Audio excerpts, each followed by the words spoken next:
시작하시면 되겠습니다. 예, 알겠습니다. So how's everybody doing? Yeah. Mọi người có khỏe không ạ? Yeah. Good. Thank you, Thank you, Professor. Okay. Here in the Washington area where I live, here the coronavirus is also very severe. So there is some kind of restrictions here as well, and it's internationally it's a very very severe and serious pandemic. So I hope everybody over there trying to stay safe and healthy. Thank you. Ở tại Mỹ thì tình hình dịch bệnh vẫn đang rất là nặng, thì tôi hy vọng là mọi người ở tại đây thì chúng ta hãy giữ an toàn. Chúng ta hãy giữ an toàn. Yeah. Okay, so today we will cover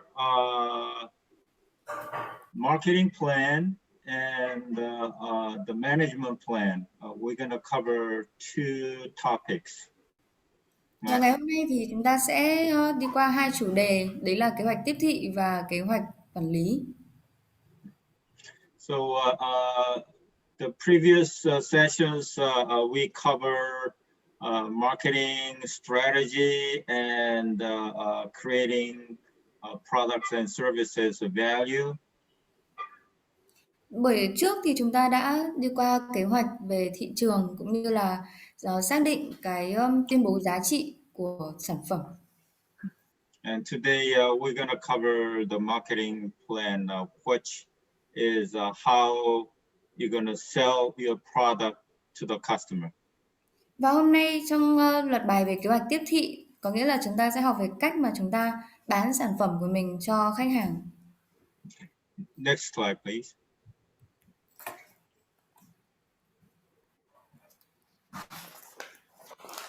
So the last session we discussed the difference between the marketing strategy and the marketing plan. Anybody can tell what's the difference? Tuần trước thì chúng ta cũng đã có phân biệt về sự khác nhau giữa kế hoạch về chiến lược thị trường và kế hoạch tiếp thị. Thì có anh chị em nào còn có thể chia sẻ lại những cái sự khác nhau giữa hai cái điều này được không ạ? Anybody can tell? This is a quiz. Mike? Yeah, đây là câu hỏi đây câu hỏi kiểm tra. Anh chị em nào có thể liệt kê những cái sự khác biệt giữa kế hoạch về thị trường và kế hoạch tiếp thị? It's a very important thing. So the these two different. Mike, translate. Translate. Yes. Chúng ta sẽ cần phải phân biệt hai khái niệm này, và bởi vì nó là những cái nguyên tắc căn bản. Là anh chị em nào xung phong ạ? Yes. Tôi. Okay, no. Theo cháu hiểu thì là kế hoạch về phân tích thị trường thì nó là mình thử xem ai là cái khách hàng của mình, tức là đối tượng nó là ai, và mình xoay quanh các vấn đề đó là tại sao họ lại là khách hàng của mình. Còn kế hoạch tiếp thị đó là mình làm cách nào để mình đem sản phẩm của mình đến với họ. Thì cháu hiểu là như vậy. As far as I understand, the market analysis strategy is about how we anh Nam nói lại cái phần đầu với ạ. Anh Nam nói lại phần đầu với tức là phân tích thị trường là mình phân tích xem là ai là khách hàng của mình. Okay. Đó. Giống như là và ai là thị trường, tức là ai là đối tượng khách hàng của mình và là nhóm khách hàng mục tiêu là gì và tại sao họ là khách hàng mục tiêu.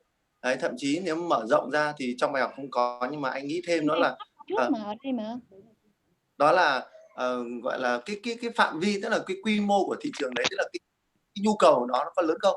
Đấy là về phân tích thị trường. Còn sau đó thì về kế hoạch marketing, đó là vậy thì làm cách nào mà mình đem sản phẩm của mình đến với nhóm khách hàng đó.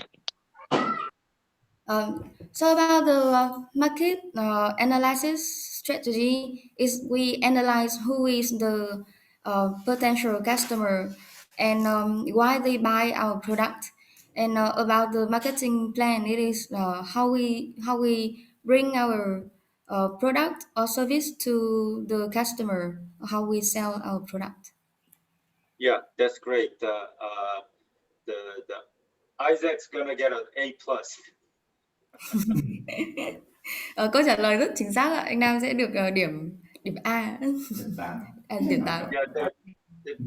Yeah, that's correct. The market analysis and the market research is about the target customer. Yeah. Kế hoạch về thị trường có nghĩa là chúng ta xác định xem khách hàng của chúng ta, khách hàng mục tiêu của mình là gì. And marketing strategy or marketing plan is about how to sell your products and services. Và kế hoạch hay là chiến lược tiếp thị có nghĩa là làm thế nào để chúng ta có thể bán được sản phẩm và dịch vụ của mình. So the market research and the market analysis is for what and who, and the marketing strategy and marketing plan is how. So what and who versus how. Và như vậy thì có 3 câu hỏi, 2 câu hỏi dành cho kế hoạch về thị trường có nghĩa là cái gì và ai. Còn câu hỏi dành cho kế hoạch tiếp thị đấy là bằng cách nào. So today we're going to cover some positioning strategy and market penetration strategy and pricing strategy and distribution strategy and sales strategy and partnership strategy. So all these strategy is about how you're going to sell your product to the target customer. Và hôm nay thì chúng ta sẽ đi qua chiến lược định vị sản phẩm, chiến lược thâm nhập thị trường, chiến lược định giá, kênh phân phối, chiến lược bán hàng và chiến lược về quan hệ đối tác. Và tất cả những cái điều này để giúp chúng ta biết cách thức mà chúng ta có thể bán được sản phẩm. So there is no right or wrong way to do this. Và không có cách thức nào là đúng hay sai để tiến hành những công việc này. You have to develop the strategy, the best strategy for your products and services. Nên chúng ta cần phải phát triển cái chiến lược tốt nhất cho sản phẩm hoặc là dịch vụ của mình. Okay, next. So why we develop this marketing strategy? Vậy tại sao chúng ta lại phát triển kế hoạch tiếp thị? As you can see on the bottom of the cartoon, it's without this marketing plan or marketing strategy, you are looking at something with the eye blindfolded. Và chúng ta thấy ở đây là nếu như mà không có kế hoạch tiếp thị thì chúng ta cũng không biết là làm thế nào để người khác có thể mua được sản phẩm của mình. So it's like the searching or feeling the elephant legs with the blindfolded. Giống như là thầy bói xem voi á, chỉ sờ được mỗi cái chân của con voi thôi nhưng mà không có nhìn được cái tổng thể như thế nào. So the marketing plan is a business document outlining your marketing strategies. This is an overall document, overall things. Kế hoạch tiếp thị là một cái tài liệu kinh doanh, nó mang tính chất tổng quan và nó phác thảo toàn bộ chiến lược làm thế nào để tiếp thị cái sản phẩm của chúng ta. So usually marketing plan or marketing strategy, they have some time limit. So you need to specifically develop this plan for specific time frame, like 12 months, 6 months, or 1 year or 2 years. Và thông thường thì kế hoạch hay chiến lược tiếp thị này thì nó sẽ có một cái giới hạn thời gian nhất định, nên chúng ta sẽ phát triển cái kế hoạch tiếp thị trong một khoảng thời gian đấy thôi. Và ví dụ như là trong vòng 12 tháng hay là 6 tháng hay là 1 năm, 2 năm. So the marketing plan is not a one-time document. It needs to evolve while your business grows.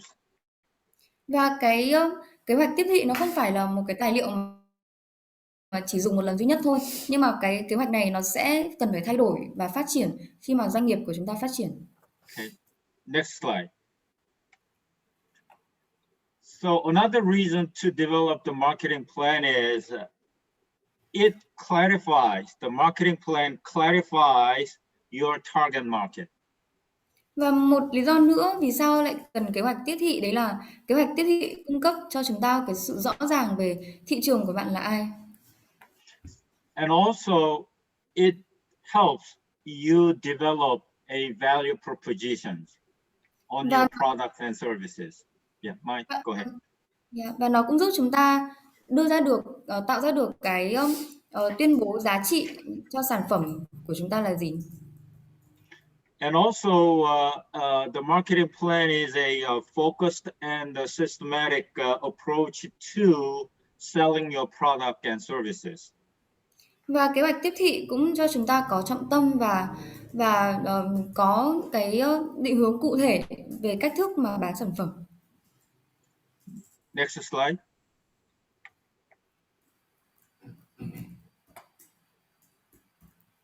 So as you can see in this slide, the marketing plan consists of these items: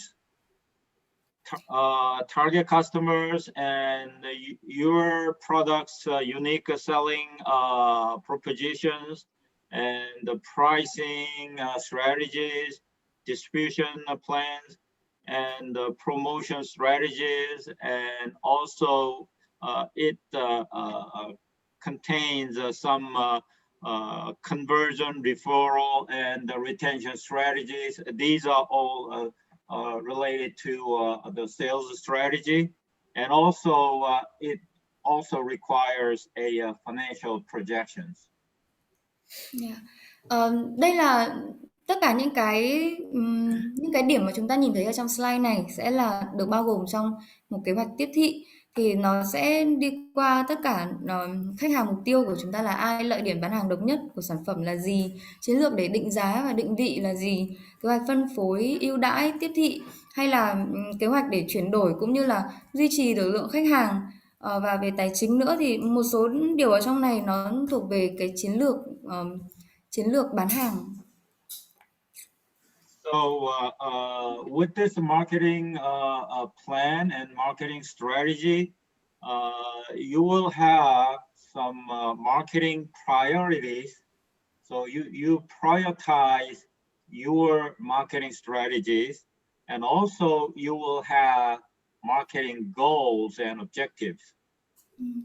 Và thông qua cái kế hoạch tiếp thị thì chúng ta cũng sẽ có được những chiến lược để tiếp thị, và từ đấy thì chúng ta sẽ ưu tiên, tức là mình có một cái thứ tự ưu tiên cho mình, chúng ta có cái chiến lược nào chúng ta sẽ ưu tiên hơn, và từ đấy thì chúng ta cũng sẽ có những mục tiêu và mục đích của sự tiếp thị.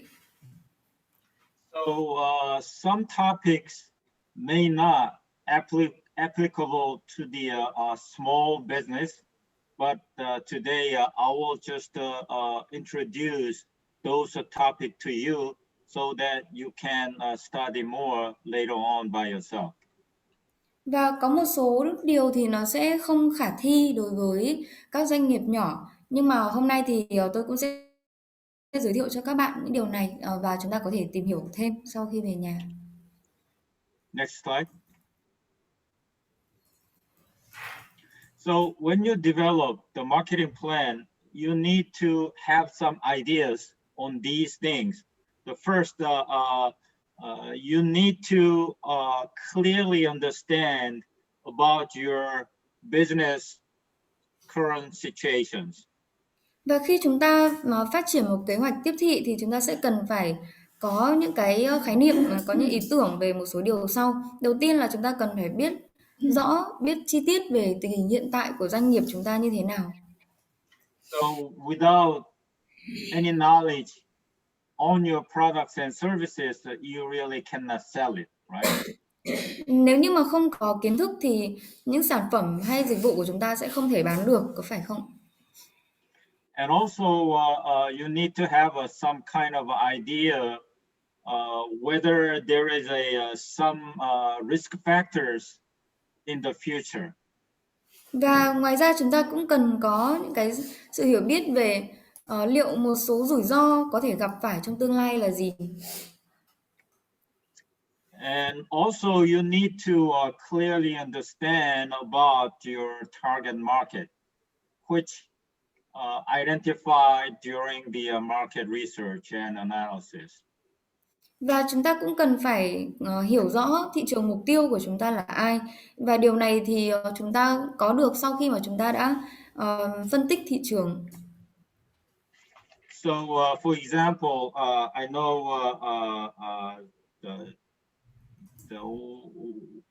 one of you have English language school there, and what is the target market for your business, English language school? That is a question. No, I'm giving you an example. I know you and your husband and also other the students are working on the English language school. So what is your target customer? Who's your target customer for the English language school? Và một ví dụ đấy là tôi biết có một số người trong lớp của chúng ta có vận hành một trung tâm tiếng Anh. Vậy thì khách hàng mục tiêu của chúng ta là ai? So you need to clearly define who's going to be your target customer. Vậy thì chúng ta sẽ cần phải xác định rất là rõ ai sẽ là khách hàng mục tiêu đấy. Next slide. And at the same time, once you know your products and your potential customers, then you need to decide what kind of a marketing tactics you're gonna employ, you're gonna use. Và khi mà chúng ta đã có sự hiểu biết về sản phẩm cũng như là khách hàng mục tiêu rồi thì chúng ta sẽ cần biết là chúng ta sẽ lựa chọn cái chiến thuật tiếp thị nào để tiếp cận thị trường và tiếp cận khách hàng mục tiêu của mình. So I will discuss a little more detail in the later on, but for example, the marketing tactics, one of the marketing tactics is guerrilla marketing. Guerrilla marketing. Tôi sẽ đi kỹ hơn về phần này sau, nhưng một ví dụ về chiến thuật tiếp thị mà chúng ta có thể thấy là chiến thuật du kích. So it's a kind of the guerrilla marketing is a military term. Và đây là một cái thuật ngữ trong quân sự. And also you need to think about how much it's going to cost to the marketing. So there will be some cost associated with the developing your marketing strategy. Và chúng ta cũng cần phải quan tâm đến chi phí để chúng ta tiếp thị sẽ là bao nhiêu. Next slide. And once you have all these things on your hand, then you need to think about how you're going to execute your marketing plan. Và sau khi chúng ta đã có tất cả những cái điều trên trong tay rồi thì chúng ta sẽ phải nghĩ đến làm thế nào để chúng ta sẽ thực thi được cái kế hoạch của chúng ta. As I said, are you going to use marketing, the guerrilla marketing tactics, or are you going to use emails or social media things? You need to decide which one to use. Và ví dụ như vừa nãy tôi có nói thì nếu như chúng ta quyết định là lựa chọn cái chiến lược, cái chiến thuật du kích hay là qua email vân vân thì chúng ta cũng sẽ cần phải xem là chúng ta sẽ làm những điều đấy như thế nào. So planning is easy, but executing that plan is a very difficult and more challenging. Việc lập kế hoạch thì nó đơn giản thôi, nhưng mà cái việc mà chúng ta thực hiện được cái kế hoạch đấy thì nó phức tạp và nó thách thức hơn nhiều. So effectively execute the marketing plan, you need three things. First one is you need to attract your new customers. Và để có thể thực thi được cái kế hoạch tiếp thị này thì chúng ta sẽ cần phải có 3 yếu tố. Đầu tiên là chúng ta phải thu hút được khách hàng mới. And the second thing is you need to convert your competitors' customers to yours. Và điều thứ hai là chúng ta cần phải chuyển đổi được khách hàng của đối thủ thành khách hàng của mình. And third thing is you need to retain your existing customers. Và điều thứ ba đấy là chúng ta phải giữ được lượng khách hàng hiện tại của chúng ta. So to execute your marketing plan effectively, your marketing plan or strategy has to have these three things: attraction, conversion, and retention. Và như vậy thì để kế hoạch tiếp thị của chúng ta hiệu quả thì chúng ta sẽ thì trong cái kế hoạch tiếp thị này nó sẽ cần phải thực hiện được cả 3 yếu tố kia. Thứ nhất là thu hút, thứ hai là chuyển đổi và thứ ba là giữ lại. Okay, next, please. So as I said, the marketing plan, there is no absolute right or wrong. So you need to develop the best suited strategy for your products and services. Và như tôi đã nói thì những kế hoạch tiếp thị này những cái chiến lược tiếp thị nó không có cái nào là đúng, cái nào là sai, nhưng mà chúng ta sẽ cần phải phát triển cái nào phù hợp nhất cho sản phẩm của chúng ta. But these five things is very common ingredients of your marketing strategy. So you need to have these five things in your marketing plan. Và 5 điều dưới đây là 5 thành phần vô cùng thiết yếu của một kế hoạch tiếp thị, nên chúng ta sẽ cần phải đảm bảo có được 5 cái yếu tố này khi mà chúng ta xây dựng một kế hoạch tiếp thị. And the SWOT analysis, we already discussed about the SWOT analysis and the market research and analysis module. So you need to have these SWOT analysis in your marketing plan as well. Và kế hoạch bảng phân tích SWOT thì chúng ta cũng đã thảo luận với nhau trong phần phân tích thị trường rồi. Thì khi mà chúng ta phát triển kế hoạch tiếp thị thì nó cũng sẽ cần phải có cái bảng phân tích SWOT ở đây. And you also need to have the target market profile. This one also we covered during the market analysis session. Và chúng ta cũng cần phải có một hồ sơ thị trường mục tiêu mà chúng ta nhắm đến. Và phần này thì chúng ta cũng đã đề cập đến trong phần học về phân tích thị trường. And also you need to clearly define your marketing objectives, like how much you're gonna target your market share, like 10%, 20%. Và chúng ta cũng cần phải xác định rất rõ những mục tiêu tiếp thị của mình là gì. Ví dụ như là sẽ nhắm đến cái thị trường, cái thị phần này và chiếm được 10% thị phần. And at the same time, you also need to set your marketing goals on the customer retentions and customer acquisition. Và chúng ta cũng cần phải có những mục tiêu tiếp thị liên quan đến việc thu hút khách hàng cũng như là duy trì khách hàng. And also you need to have some goals on the market penetration rate. Và chúng ta cũng cần phải có những mục tiêu liên quan đến việc thâm nhập thị trường. So anybody has some exercise on the SWOT analysis before? Chúng ta đã có ai làm cái phân tích SWOT trước đây chưa ạ? The last time after that market analysis and the research module, I ask you to do some exercise on the SWOT analysis. Tuần trước sau khi mà chúng ta học xong phần phân tích thị trường thì tôi có yêu cầu các bạn làm bài tập về nhà là phân tích SWOT. I hope everybody had some exercise on that. Tôi hy vọng tất cả chúng ta đã luyện tập phần đấy rồi. Next slide, please.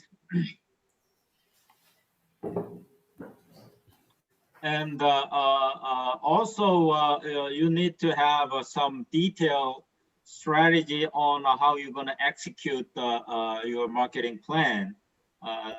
For example, how you're gonna to market your product and how you set your price and how you're gonna target your potential customers and what kind of promotional the media are you gonna use. So you need these kind of detailed plans on your marketing plan. Và sau đó chúng ta cũng cần có những cái chiến lược chi tiết mà chúng ta sẽ thực hiện được cái kế hoạch tiếp thị này như thế nào. Ví dụ như là chúng ta sẽ bán sản phẩm gì và tại cái mức giá như thế nào cũng như những chương trình khuyến mại như thế nào. And also you need to develop some kind of financial plan. How you're gonna execute your marketing plan. Và chúng ta cũng phải có những kế hoạch tài chính làm thế nào để thực hiện được cái kế hoạch tiếp thị nữa. So to develop the financial plan, you need to do some break-even analysis, and also you need to gather all the cost to come up with the operating budget.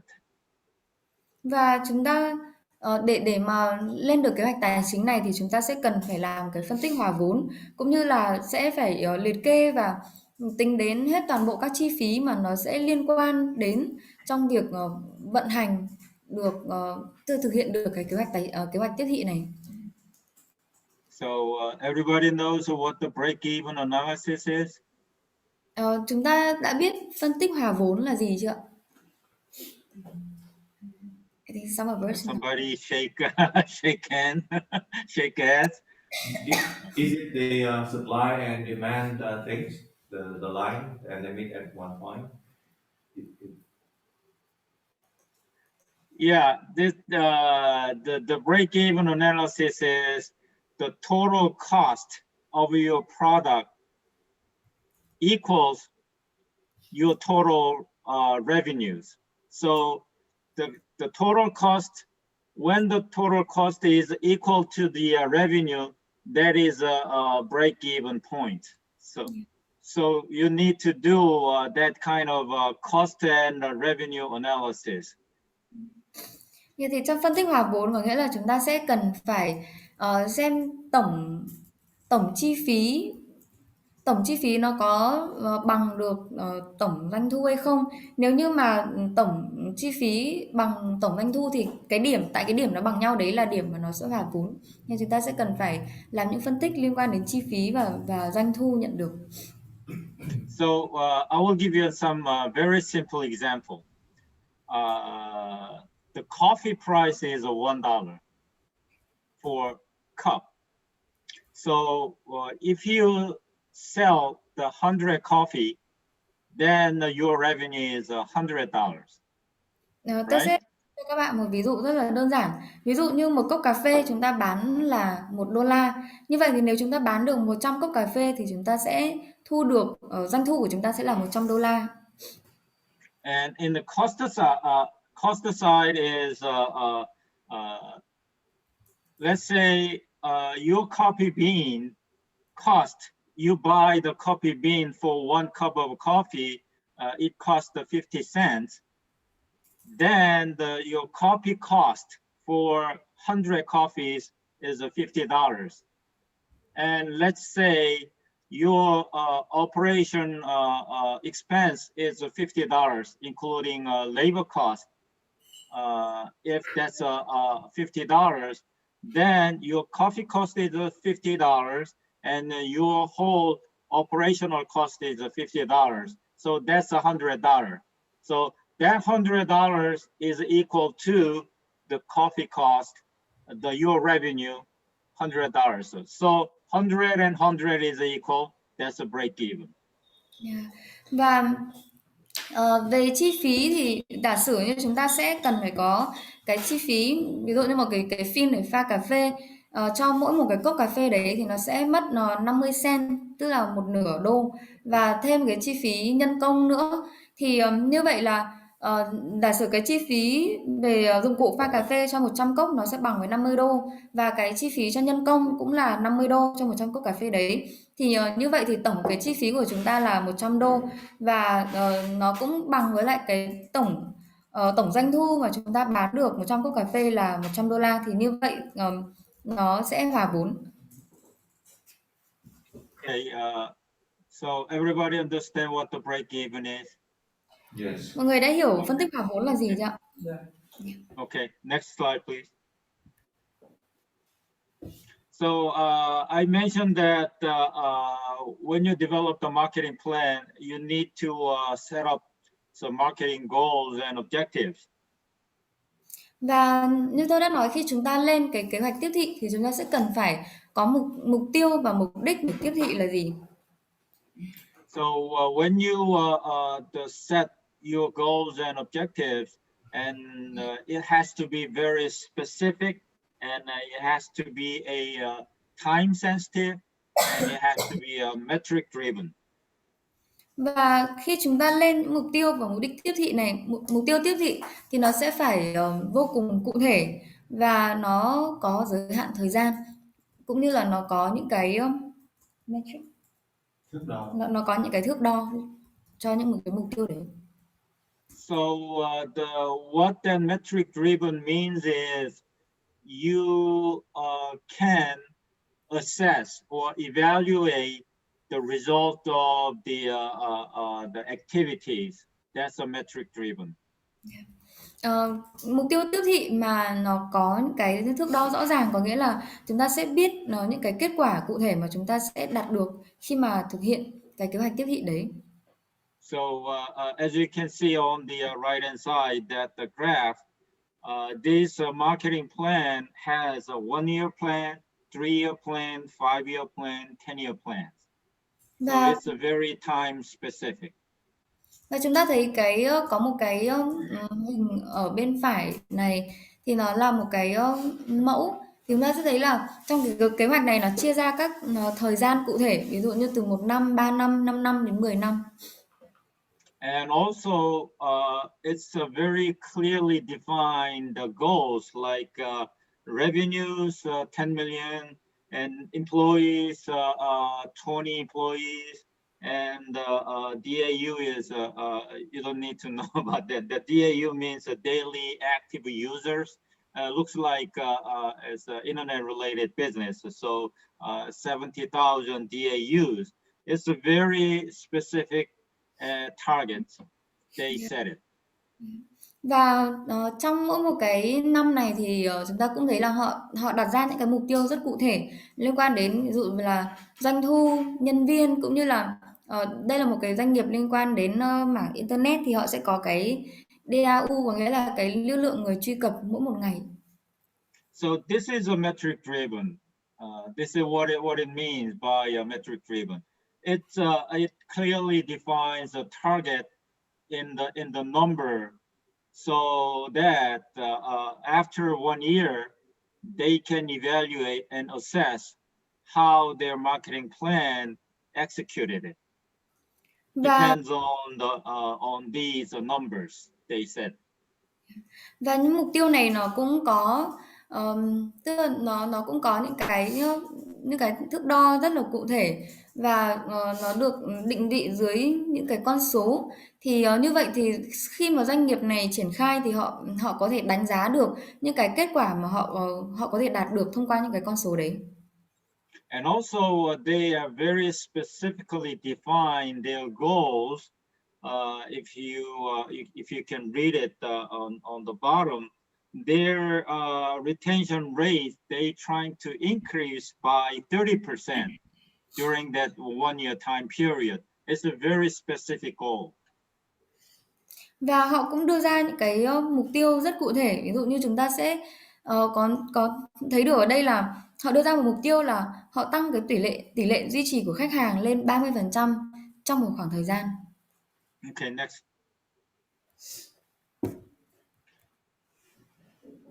All right. So I explained it all these things in the previous slide, but once again, when you develop the marketing plan, and you need to set the very specific and metric-driven marketing goals, so that the specific, measurable, and aspirational, realistic, and time-bound. When you take the first letter of these 5 items, that's a SMART. So you need to have a SMART marketing goals. Và đây là những điều mà tôi cũng đã giải thích ở trong cái slide trước rồi. Thì khi chúng ta xác định mục tiêu marketing, chúng ta cần phải đưa ra những mục tiêu rất cụ thể và nó phải có những cái thước đo rõ ràng, nó truyền cảm hứng cho chúng ta và nó cũng thực tế cũng như trong một khoảng thời gian giới hạn. Thì những cái chữ cái đầu tiên của 5 cái từ này thì nó sẽ tạo thành từ là SMART. Thì như vậy chúng ta cần phải xác định và chúng ta phải đưa ra cái mục tiêu marketing SMART. Okay, so the right hand side is an example of the marketing goals. Let's say the first one is increase the sales. That's a very vague. Everybody can say increase the sales. Và bên phải chúng ta thấy đây là ví dụ về việc đưa ra mục tiêu.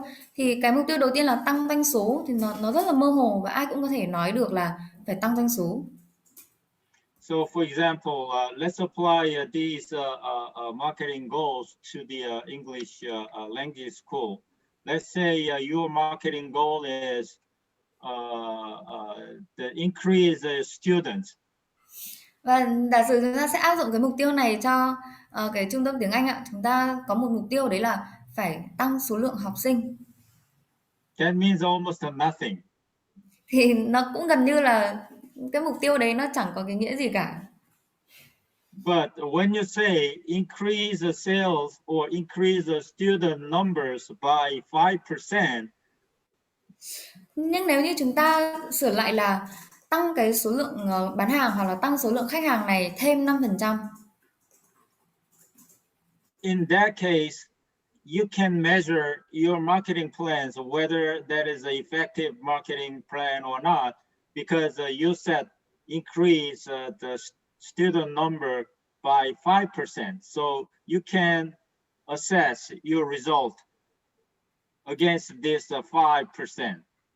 Và khi đấy thì chúng ta có thể đánh giá được là cái kế hoạch kinh doanh của chúng ta, cái kế hoạch tiếp thị của chúng ta nó có hiệu quả hay là không. Bởi vì khi đấy chúng ta có cái số liệu là phải tăng số lượng khách hàng lên 5% để mà đối chiếu và để xác định. But to be more measurable and more specific, you better define these marketing goals saying increase students by 5% for the next 6 months. If you define that way, then that's a more smart marketing goals. Nhưng chúng ta cũng có thể khiến cho cái mục tiêu marketing này nó cụ thể hơn nữa. Đấy là ví dụ như tăng số lượng học sinh lên 5% trong vòng 6 tháng tới. Thì như thế chúng ta sẽ khiến cho cái mục tiêu marketing nó smart hơn nữa. Okay, next please. The product positioning strategy is a little bit tricky. So it may not be applicable to the small business, but I introduce the concept of what the product positioning strategy is. Chiến lược định vị sản phẩm nó cũng sẽ hơi phức tạp đối với một số doanh nghiệp nhỏ, nhưng mà tôi cũng sẽ hướng dẫn các bạn về chiến lược định vị sản phẩm là gì. So the product positioning is the identity and the value of your products or services. Và định vị sản phẩm có nghĩa là cái định dạng và cái giá trị của sản phẩm hoặc dịch vụ của chúng ta là gì. So in order to develop the effective positioning strategy, you need to have a clear understanding of your customer's need. Và để có thể phát triển được cái chiến lược định vị hiệu quả thì chúng ta cần phải hiểu rất rõ nhu cầu của khách hàng của chúng ta là gì. So it depends on the quality of your product, or it depends on the price of your product. So this positioning strategy metrics really depends on your business.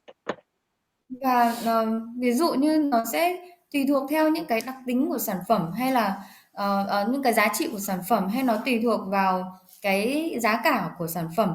Nên là cái chiến lược định vị này nó sẽ phụ thuộc rất nhiều vào chính sản phẩm của chúng ta. So for example, let's say you have a coffee shop business and you use the Vietnamese Trung Nguyen coffee beans. Giả sử chúng ta có một cửa hàng cà phê và chúng ta sử dụng cái cà phê Trung Nguyên của Việt Nam. And you did some market analysis, and there is a coffee shop which use the coffee Luwak coffee. Luwak coffee. Và chúng ta làm cái nghiên cứu thị trường và chúng ta thấy là có cái cửa hàng khác họ sử dụng một cái sản phẩm cà phê khác. That's so in this case, the Lua coffee shop is a very high brand, right? And the Trung Nguyen coffee is a little bit lower end. So that's the positioning is depends on the price of the of coffee. Và thì chúng ta sẽ thấy là cái sản phẩm cà phê kia ấy, thì nó ở ở một cái phân khúc nó cao cấp hơn, còn cái sản phẩm Trung Nguyên thì nó ở cái phân khúc thấp hơn so với lại cái sản phẩm cà phê kia. Thì như vậy là mỗi một cái sản phẩm này tức là nó ở cái vị trí nào, nó được định vị như thế nào thì nó tùy thuộc vào cái mức giá của nó. And if there is another competitor which use already mixed the instant coffee mix for their shop, then they probably position as the lowest quality and lowest cost the coffee. So it all depends on your business. Và giả sử có một cái cửa hàng khác họ lại sử dụng luôn cái sản phẩm cà phê hòa tan, thì như thế là thì chúng ta sẽ thấy là cái định vị của sản phẩm của cái cửa hàng này nó lại thấp hơn nữa, vì nó cũng tùy thuộc vào giá của sản phẩm cũng như là chất lượng của sản phẩm. Thì như vậy cái chiến lược định vị nó sẽ tùy thuộc rất nhiều vào chính sản phẩm và doanh nghiệp. So it's a very important when you get into the market. You need to make a decision on where your product is. Điều này rất là quan trọng khi chúng ta quyết định bước vào trong một thị trường nào đó, thì chúng ta cần phải xác định được là vậy thì sản phẩm của chúng ta sẽ nằm ở đâu. So, for example, the English language school, you need to make a decision on where your service is located. Và ví dụ Position. đối với trung tâm ngoại ngữ thì các bạn cũng cần phải xác định được là vậy thì cái dịch vụ của chúng ta sẽ nằm ở vị trí nào. Are you gonna provide cheap, very low cost the language school, or are you gonna provide a very high quality language school? So depends on that. Your the English language school positioning to make some decisions on the market. Liệu các bạn sẽ xác định cái dịch vụ của chúng ta sẽ là những dịch vụ giá rẻ, hay là dịch vụ của chúng ta sẽ cung cấp cái chất lượng rất là cao, thì dựa trên chất lượng hoặc là mức giá này thì chúng ta sẽ định vị được cái dịch vụ của chúng ta. Okay, next please. So next couple slides shows you a example of where the product positioning is, how they make their product position in that market. Everybody knows what the Tesla is and the Prius is. Đây là một số ví dụ để chúng ta biết một số doanh nghiệp họ tiến hành cái chiến lược định vị sản phẩm, và cuối cùng họ định vị được sản phẩm của họ ở cái phân khúc như thế nào. Thì chúng ta đều biết về Tesla với lại Prius chưa? And you can also see that their value propositions, for example, the Prius, their value proposition is more green for less green. Và ở đây thì chúng ta cũng thấy được cái tuyên bố giá trị của họ. Ví dụ đối với Prius thì chúng ta thấy là cái tuyên bố giá trị của họ là kiểu dịch như nào? More green for less green, tức là thân thiện. What that means is more green is it's a green environment, more green environment. Less green is that green means a dollar. Okay. The US dollar is a green color, so less green, it's cheaper. Cái nghĩa của nó more green ở đây tức là môi trường thì sẽ được bảo vệ tốt hơn, còn less green ở đây là với ít chi phí hơn, bởi vì là đồng đô la Mỹ màu xanh. So the Prius targets their product positioning is a cheaper. So they target the customers who doesn't want to pay a lot of money. At the same time, the Tesla, they target the very high-end market. So they target the very rich person. So that's their positioning. Như vậy thì đối với Prius thì họ nhắm đến tức là họ nhắm đến cái mức giá thấp hơn, và dành cho những người khách hàng mà họ không muốn chi trả nhiều. Nhưng mà ngược lại thì Tesla họ lại nhắm đến một cái phân khúc thị trường rất cao cấp. And next slide, please. Here is another example of the market positioning. the Taco Bell. This is one of the franchise and the cheap fast food franchise, Taco Bell, Mexican food. And there is another Mexican fast food franchise called Chipotle. And the Taco Bell is very cheap. As you can see, it's less than $1. And the Chipotle is usually cost about $7-8. So that's the big difference. Ở đây thì cũng là một ví dụ nữa. Taco Bell là một cái doanh nghiệp franchise và họ bán đồ ăn. Họ bán đồ ăn từ Mexico và cái chiến lược định vị của họ là sản phẩm của họ rất là rẻ và có giá chưa đến $1. Nhưng mà đối với Chipotle thì sản phẩm của họ lại họ định vị sản phẩm của họ ở một cái phân khúc khác và một sản phẩm của họ có mức giá là $68. Six to eight. Từ 6 đến 8 đô. So the Taco Bell's product positioning is they position their products based on the price, but Chipotle, their product positioning is based on the high quality rather than the cheap price.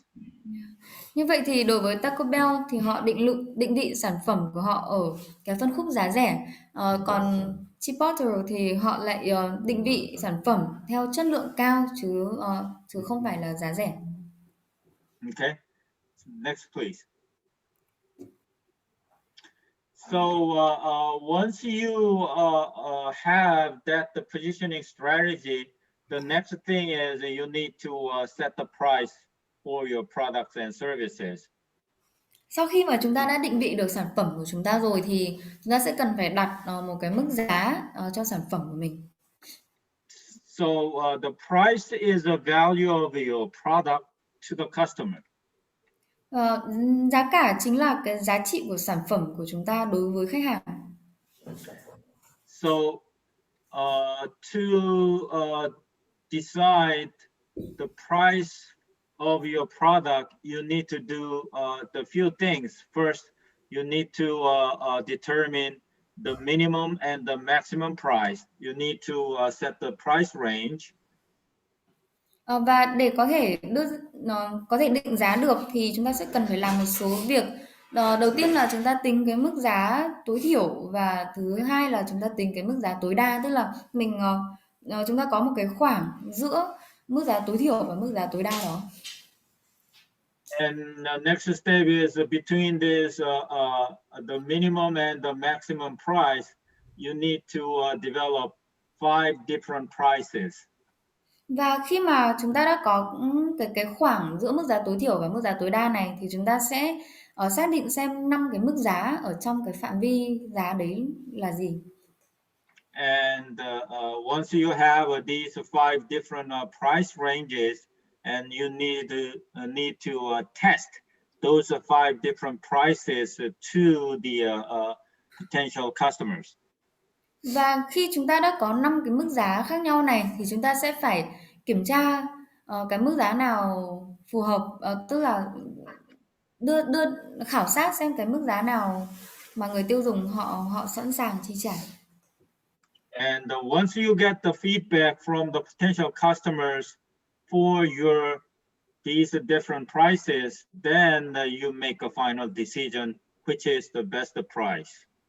Và sau khi chúng ta đã có được những cái phản hồi từ khách hàng tiềm năng về 5 cái mức giá này rồi thì chúng ta sẽ phân tích và có thể đưa ra được cái mức giá phù hợp. Okay, next please. Right, it's the same content, so let's go to next please. Okay,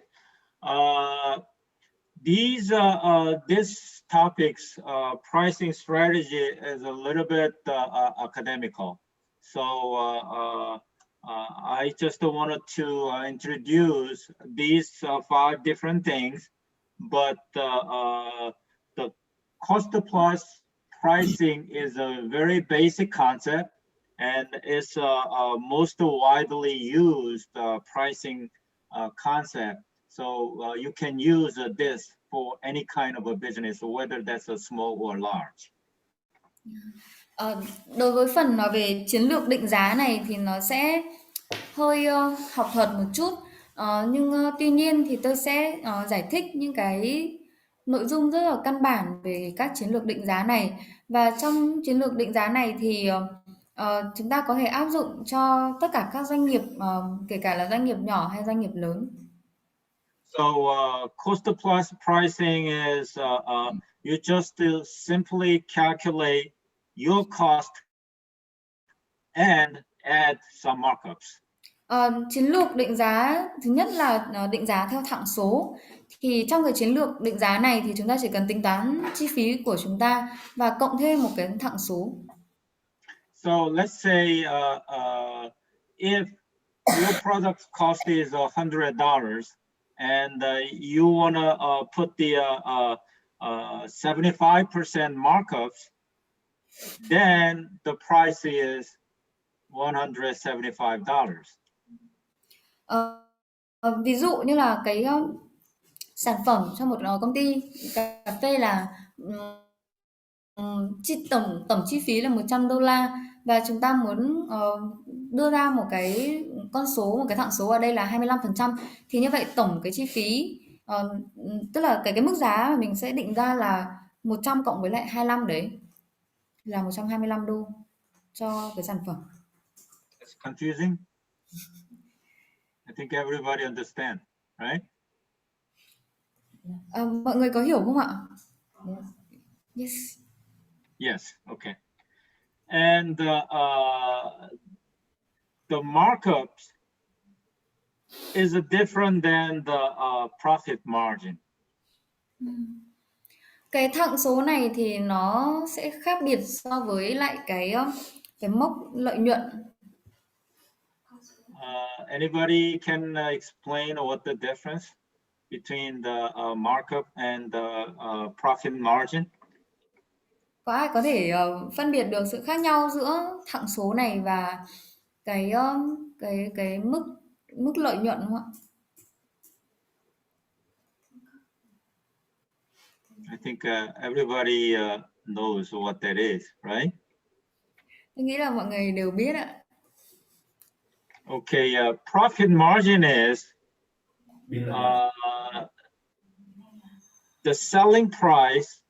You subtract the cost from the selling price and divide by the selling price. That's the profit margin. Biên lợi nhuận là khi mà chúng ta trừ đi, tức là cái chi phí sau khi chúng ta đã trừ đi cái mức tiền mà chúng ta đã trừ đi các chi phí rồi và chia cho cái chi phí này thì nó sẽ ra được biên lợi nhuận. So let's say your product cost is $100, and if you want to put the 100% markup, then $100 times 100% is $100. So your product's selling price is $200. Và giả sử như cái chi phí của sản phẩm của chúng ta là $100 và chúng ta muốn cộng thêm cái thặng số là 100%, thì như thế tổng cái chi phí cuối cùng chúng ta đưa ra, cái mức giá cuối cùng chúng ta đưa ra là $200. So in this case, the markup is 100%, which is $100. Và trong trường hợp này thì thặng số ở đây là 100% và nó tương đương với lại $100. But the profit margin is, as I said, the selling price is $200 and your cost is $100. So profit margin is $200 minus $100. That's the profit margin, right?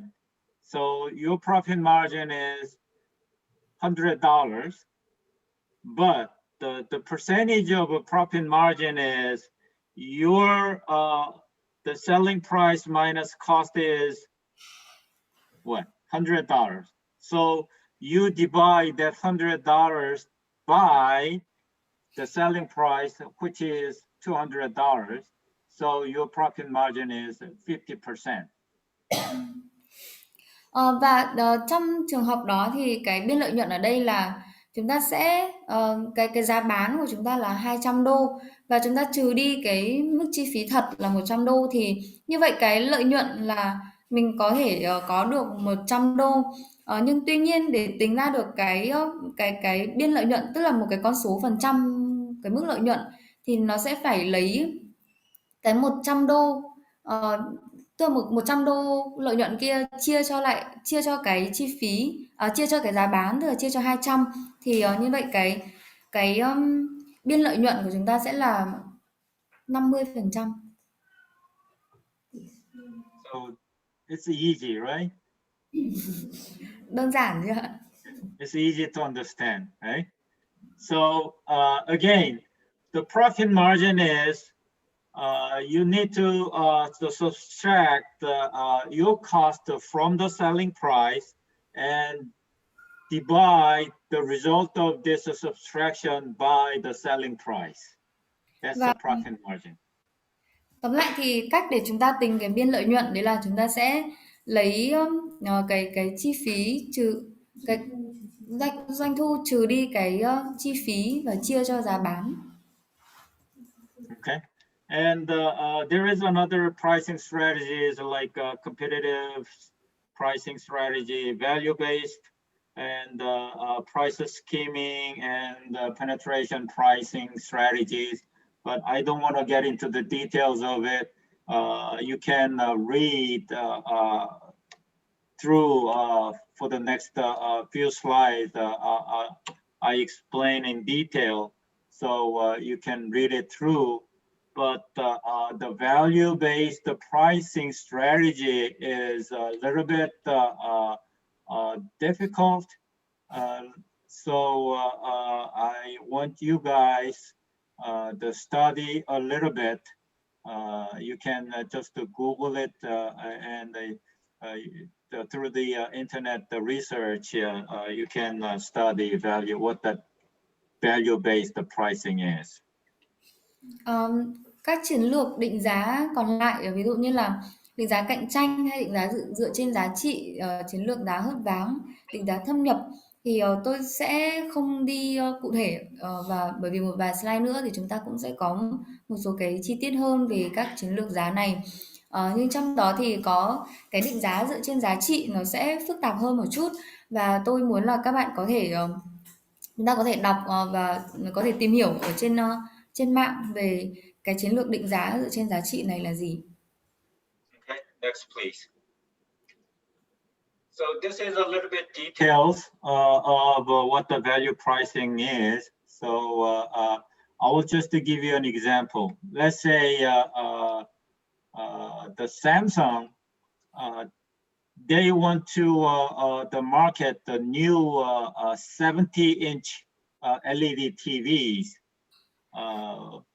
But there is a LG LED TV, they sell 60 inches for $800. So in this case, Samsung, they trying to put their pricing for their new 70-inch TVs in terms of LG's 60-inch TV. Đây là những cái phần chi tiết hơn về cái chiến lược định giá dựa trên giá trị thì tôi sẽ đưa cho các bạn một ví dụ là Samsung họ muốn bán một cái tivi ví dụ họ có một cái tivi 7 inch cho một cái mức giá là tôi không nhớ chính xác nhưng mà LG họ lại bán một cái tivi 6 inch cho cùng một cái mức giá đấy. Như vậy thì hai cái doanh nghiệp này họ đưa ra cái sản phẩm khác nhau nhưng mà ở trong cùng một cái tầm giá này. And in this case, the Samsung did some research, market research on the big screen TVs, but there is no 70-inch TVs from LG brand. Và Như thế thì Samsung họ đã làm cái nghiên cứu về thị trường và họ thấy là chưa có một cái doanh nghiệp LG họ chưa có một cái sản phẩm về TV màn hình rộng và ở cái mức là 7 inch hay là 17 inch. So the Samsung did some research and they calculated based on the screen size. So they came up with the 10-inch difference. Probably they can charge $100 more.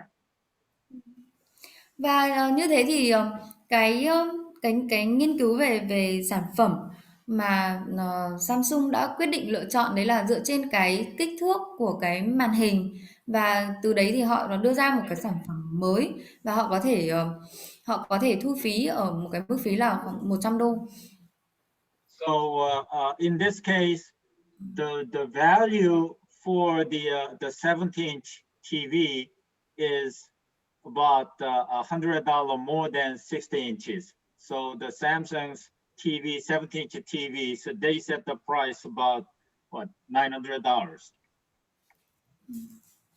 Và tức là nó cái sản phẩm tức là đối với cái sản phẩm TV ở 17 inch đấy thì Samsung có thể định vị ở cái mức mà nó từ từ $100 thì tức là nó sẽ cao hơn cái mức giá của cái TV ở cái TV 16 inch thì sau đấy thì họ quyết định là sẽ lấy ở cái mức là 90 mấy đô. Tức là Samsung họ nghiên cứu cái thị trường của LG thì họ biết là LG đang bán là cái màn hình là 6 inch là cùng ở mức cái giá, xong rồi là Samsung là họ tăng cái kích cỡ lên 70 inch, nhưng mà từ cái điều đó thì họ bán cao hơn $100 và bán cái mức giá khoảng $900.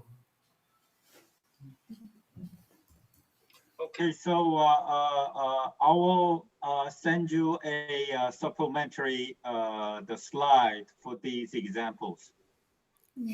Tôi sẽ gửi cho các bạn slide về cái ví dụ này ạ. Okay. So I think everybody understood, but somehow you guys may want to have some slides, right? So I will give you.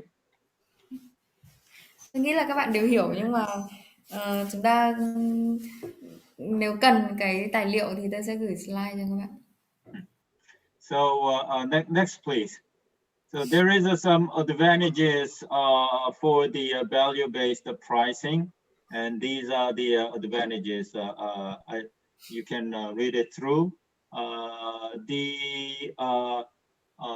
I think these days most of the big companies they use this value-based pricing because in this way their price is a better fit for their customers, and this price is more profitable than the cost-based pricing. Đây là một số lợi thế để định giá dựa trên giá trị thì các bạn có thể đọc. Và tôi nghĩ là hầu như các công ty lớn thì họ thường sử dụng cái chiến lược định giá dựa trên giá trị bởi vì là cái mức giá đấy có thể đem đến cái lợi ích nhiều hơn cho khách hàng và cũng đem đến những lợi nhuận nhiều hơn cho doanh nghiệp hơn là cái chiến lược giá chiến lược giá mà nó cộng thêm cái thặng dư. Done? Yes. Okay, next please. And once you set the price for your product, then you need to develop how you're gonna penetrate the market. Và sau khi chúng ta đã định giá được cho sản phẩm của mình rồi thì chúng ta sẽ cần phải cân nhắc làm thế nào để có thể thâm nhập thị trường ấy. There is several tactics to penetrate the market. Có một số chiến thuật để thâm nhập thị trường. One way is you manipulate the price. Một cách là chúng ta có thể thao túng giá. And another way is you use some promotional media. Và cách nữa đấy là có thể sử dụng những cái phương tiện để khuyến mại. And third way to penetrate the market is you use some distribution channels. Và cách thứ ba để thâm nhập thị trường đấy là sử dụng kênh phân phối. Why you do this penetration strategy? When? Why you need to do this the penetration strategy? Vì sao chúng ta phải sử dụng những chiến thuật để thâm nhập thị trường? Because by developing this penetration strategy, you can understand and also you can evaluate your potential market clearly. Vì khi mà chúng ta sử dụng cái chiến lược thâm nhập thị trường này thì chúng ta có thể hiểu về thị trường cũng như là có thể hiểu được về khách hàng tiềm năng của chúng ta một cách rõ ràng hơn. Next, please.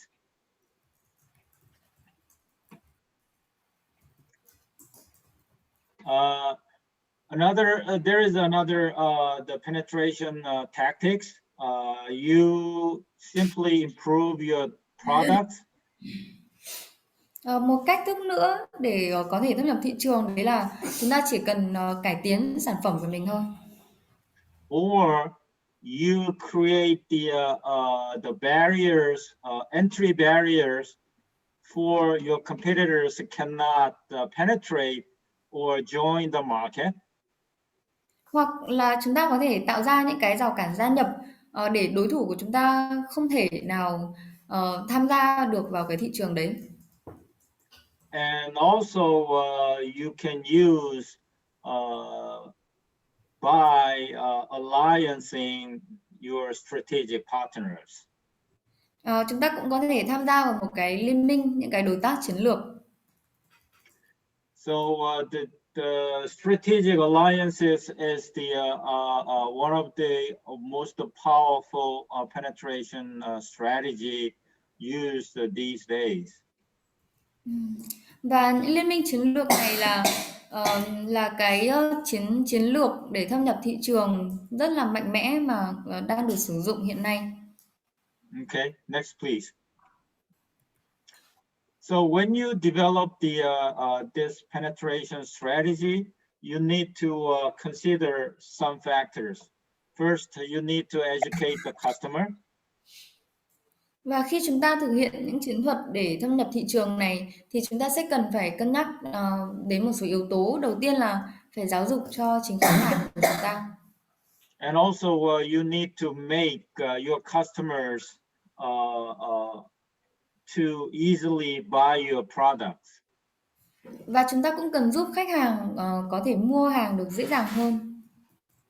And also you need to expand the distribution networks. Chúng ta cần mở rộng mạng lưới phân phối. And also you need to consider some retention through the referrals. Và chúng ta cũng cần phải đưa từ những cái khách hàng đang duy trì được và để họ giới thiệu sản phẩm. And also you always need to think about how you can improve the packagings, like product designs. Và chúng ta cũng phải luôn nghĩ đến cách mà chúng ta có thể cải thiện cái thiết kế, cái quy trình đóng gói sản phẩm, ví dụ như là thiết kế sản phẩm. Okay, next please. We need to speed up a little bit. Chúng ta sẽ cần đi nhanh hơn một chút nữa. Okay.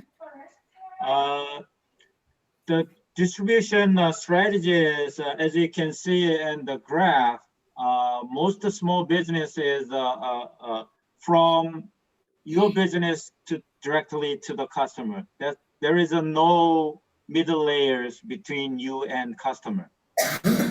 Và đây là chiến lược phân phối thì chúng ta có thể thấy cái hình ở bên tay phải này thì hầu hết đối với các doanh nghiệp nhỏ thì họ sẽ đi trực tiếp từ cái điểm đầu là nhà sản xuất đến trực tiếp với khách hàng luôn và họ không qua một cái phương tiện phân phối trung gian nào.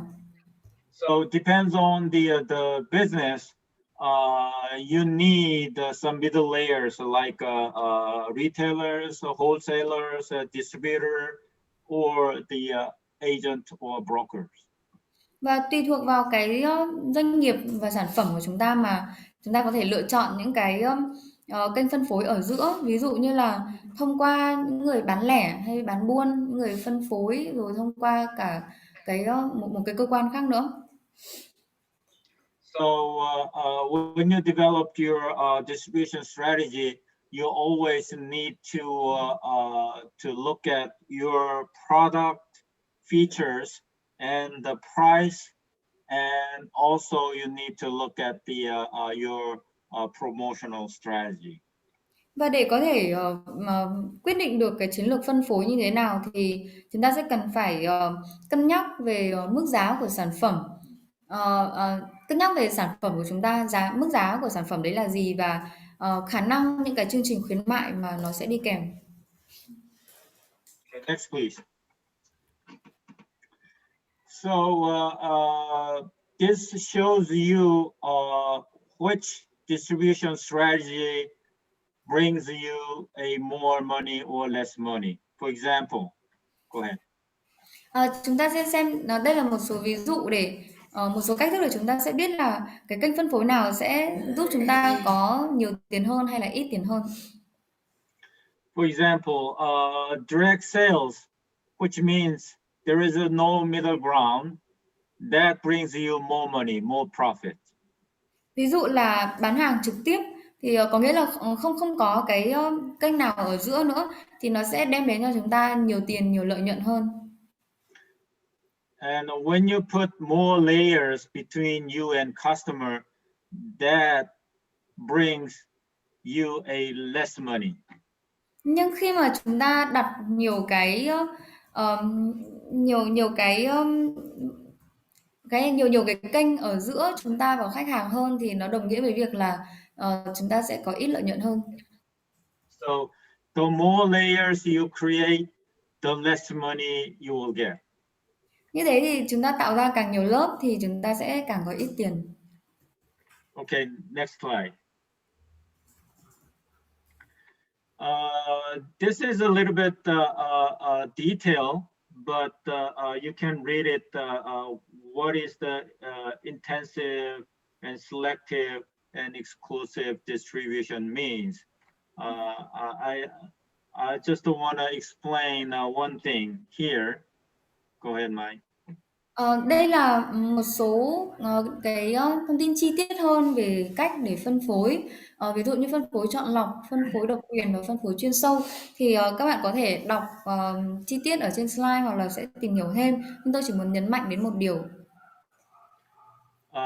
The intensive distribution is used for mass marketing product. For example, like the candies and sodas. So these are used by intensive distribution. Và đấy là đối với kênh phân phối chuyên sâu thì thường nó sẽ áp dụng cho những sản phẩm mà mang tính tiếp thị đại chúng.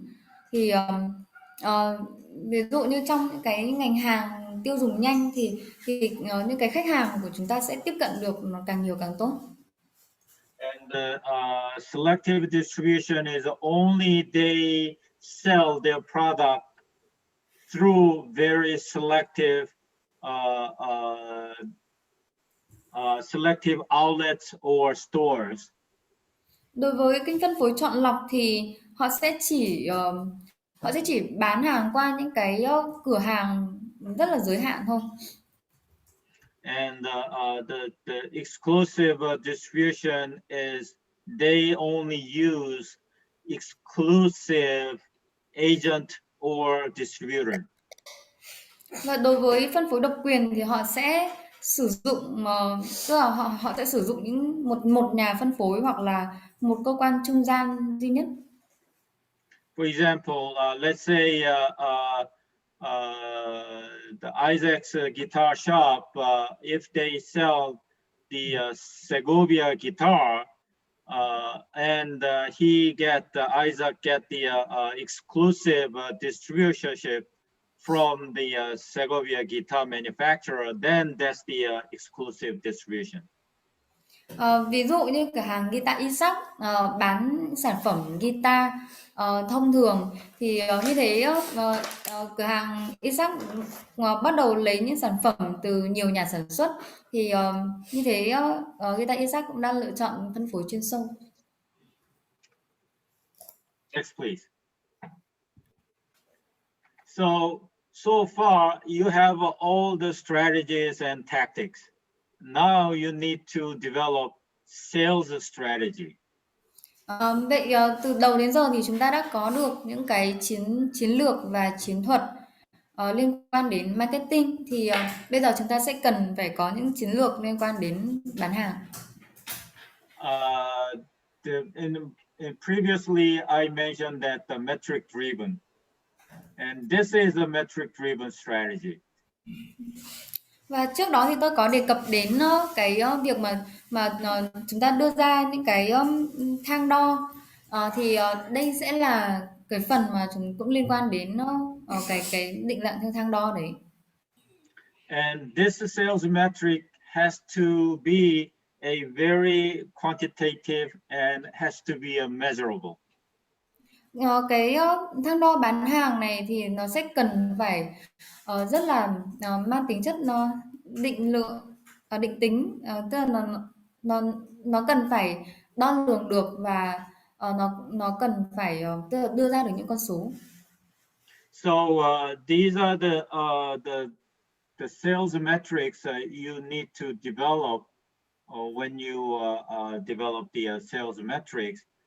Then all these 8 metrics has to translate into somehow number of units or the amount of money or some number of people or some number of accounts. Và ở đây có những cái thang đo mà khi chúng ta xây dựng cái chiến lược bán hàng thì có 8 cái thang đo này chúng ta nên theo dõi, và những cái thang đo này nó sẽ được đưa về những số liệu, ví dụ như là số lượng doanh số lượng khách hàng, hay là số lượng tài khoản. So, for example, let's say the Isaac's guitar shop, he sold 30 guitars per week, and that brings, let's say, $1,000. So that his Isaac's sales metrics is translated into 30 guitar and $1,000. That's a metric. Ví dụ như cửa hàng guitar Isaac có thể bán được 30 cái guitar trong vòng 1 tuần và nó đem lại cái mức doanh thu là $1.000, thì như thế cái metric, tức là cái thang đo mà nó sẽ được lưu giữ lại đấy là 30 guitar và $1.000. And also these sales metrics has to be monitored by daily, weekly, monthly or yearly. Và những cái số liệu bán hàng này nó cần được theo dõi theo hàng tuần, hàng tháng hay là hàng năm. Okay, next please. When you develop the sales strategy, you need to set the realistic the sales goals. Khi mà các bạn phát triển cái số liệu kinh doanh của mình thì cần phải đặt mục tiêu bán hàng thực tế. And also you need to set the goal goal for clearly define the deadlines and the milestones. Và cũng cần phải đưa ra những mục tiêu mà rõ ràng về thời gian và các cột mốc. For example, let's say the Isaac's guitar shop set the goals to sell 100 guitars for next 2 months. That's the clearly defined goals. Ví dụ cửa hàng guitar Isaac đưa ra một cái mục tiêu đấy là sẽ bán được 100 cái guitar trong vòng 2 tháng nữa. Thì như vậy cái mục tiêu đấy nó có thời gian rõ ràng và nó cũng rõ ràng. If Isaac's guitar shop only sold 5 guitar last year, then 100 guitar selling 100 guitar for 2 months is not realistic. Nhưng mà giả sử cả năm trước cửa hàng guitar Isaac chỉ bán được 5 cây đàn thôi, thì nếu như đặt mục tiêu là bán 100 cây trong vòng 2 tháng thì cái mục tiêu này nó sẽ không có thực tế. So you have to set the very realistic goals. Nên chúng ta sẽ cần phải đặt những mục tiêu nó rất là thực tế. Next, please. These are the some common tools when you developing a promotional strategy. Like you may want to use some direct mailing strategy or social networking, or some face-to-face the direct promotion things. So you can mix one of these or two of these or three of these tools for your promotional strategy. Đây là một số cách thức mà thường được triển khai trong cái chiến lược khuyến mại.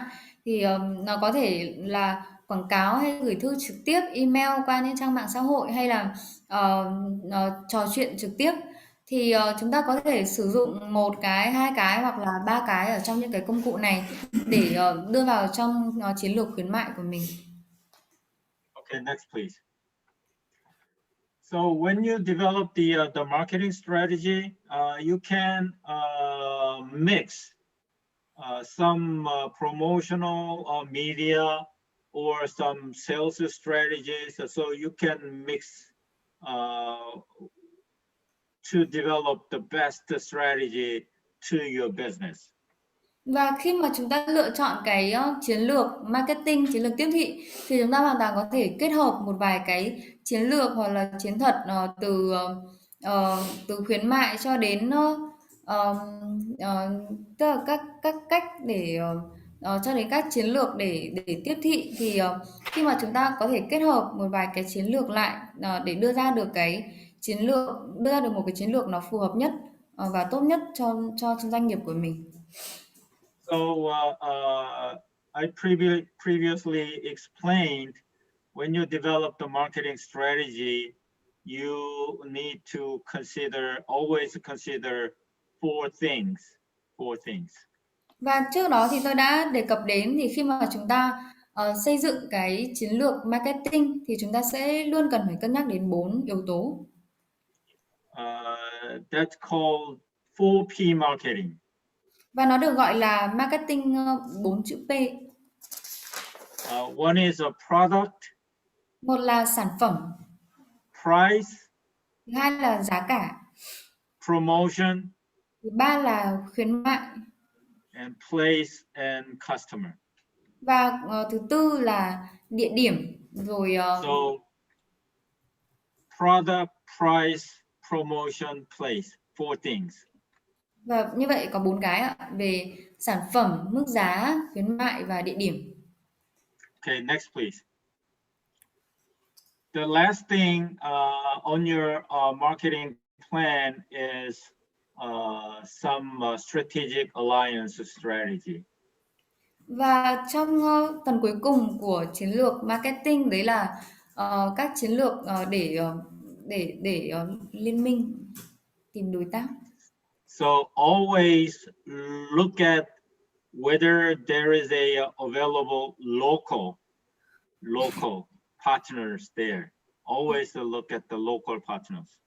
Và hãy luôn luôn tìm kiếm những cái đối tác rất là đáng giá nhưng mà ở tại địa phương. If you cannot find the local partners, then the next alternative is trying to find the potential competitors. Nếu như mà chúng ta không tìm được đối tác ở địa phương thì một cái phương án thay thế nữa là có thể tìm được đối thủ cạnh tranh, tìm tiềm năng. And if you find some friendly competitors, then collaborate with them. Nếu như tìm được đối thủ cạnh tranh nào mà thân thiện ấy thì có thể phối hợp với họ. Okay, next please. This is an example of a Starbucks marketing plan. They have three big things, like their target customers and their marketing strategies and their detailed activities. Đây là một cái ví dụ về kế hoạch tiếp thị của Starbucks. Thì họ có 3 cái yếu tố lớn. Đầu tiên là khách hàng mục tiêu, thứ hai là chiến lược marketing và thứ ba là những hoạt động cụ thể họ sẽ làm. So their target customer is men and women aged 25 to 40.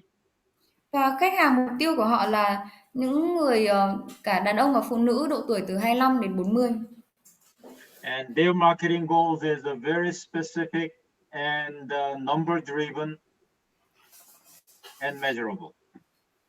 Những mục tiêu tiếp thị của họ rất là cụ thể, có đưa ra những con số và có những thang đo rõ ràng. And also you can see their positioning and the pricing strategy on the bottom. Và các bạn cũng có thể nhìn thấy cái chiến lược định vị và định giá của họ ở phần bên dưới. And also you can look at their the marketing channel strategy. They use the social media, and they also use the music streaming services. Và trong cái kênh phân phối của họ thì họ thường sử dụng các phương tiện tức là các trang mạng xã hội, và họ cũng sử dụng những cái quảng cáo âm nhạc. And on the bottom, they evaluate their marketing performance daily, weekly, monthly, quarterly, and annual. Và ở phần bên dưới thì họ đánh giá họ đánh giá cái kết quả tiếp thị của họ hàng ngày, hàng tháng, hàng tuần, hàng tháng, hàng quý và hàng năm. So far we covered a lot of things, and some of the topics may not be applicable to the small business. Và từ đầu đến giờ thì chúng ta cũng đã đi qua khá là nhiều kiến thức, và có một số phần ở trong này nó sẽ không áp dụng được đối với những doanh nghiệp nhỏ.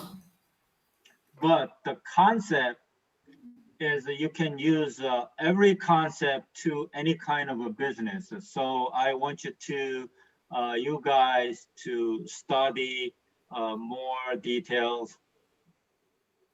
Nhưng mà những khái niệm mà chúng ta học được thì chúng ta có thể áp dụng đối với bất kể loại hình doanh nghiệp nào, nên tôi hy vọng là các bạn sẽ tìm hiểu thêm. And I trying to put the concept, every concept you can use in this the slide, so you can get that information, more information through internet search. Và tôi đã cố gắng để đưa ra hết toàn bộ những khái niệm mà các bạn có thể tìm kiếm, có thể học được ở trong những cái slide này, nên là các bạn hoàn toàn có thể đọc và tìm hiểu thêm trên internet. So everybody can sell your product now. Bây giờ thì tất cả các bạn đã có thể bán được sản phẩm của mình rồi chứ ạ? Bán được dịch vụ. Làm vợ. I gave you every tools and every principles, so you should be able to sell your product, right? Tôi đã cung cấp hết cho các bạn các công cụ và các chiến lược rồi, nên là các bạn nên có khả năng bán sản phẩm. Dịch vụ làm vợ. Okay, we're gonna cover how you manage your staff and how you're gonna develop the management plan for your business. We will cover some things. My next slide, please. And we're gonna cover how you're gonna build your team and how you're gonna build your management team, and also how you use external resources. And this management plan also needs to include some of the personnel and cultural management plan as well. Okay. Next, Vậy please. đến phần này chúng ta sẽ cùng nhau đi qua cách để làm thế nào xây dựng được đội ngũ, làm thế nào để xây dựng được một nhóm quản lý, tận dụng được những nguồn tài nguyên bên ngoài và phát triển được kế hoạch nhân sự, cũng như là tạo ra văn hóa doanh nghiệp và xây dựng đội ngũ. Why do you need a management plan? Vậy tại sao chúng ta lại cần kế hoạch quản lý ạ? Without the management plan, your business will go to fall it into the cliffs. Nếu như mà chúng ta không có kế hoạch quản lý thì công ty của chúng ta sẽ không thể thành công được. As you can see on the graph, the most 25% of startup companies failed during the first year. Chúng ta có thể nhìn thấy cái biểu đồ ở bên tay trái này thì có 25% các doanh nghiệp thất bại sau một năm hoạt động. Only less than 45% startups survived after 5 years. Chỉ có ít hơn 45% các doanh nghiệp có thể tồn tại được sau 5 năm hoạt động. So that's the reason you need to develop the management plan. Và đây là lý do vì sao mà chúng ta cần phải phát triển cái kế hoạch kinh doanh, kế hoạch quản lý. Next, please.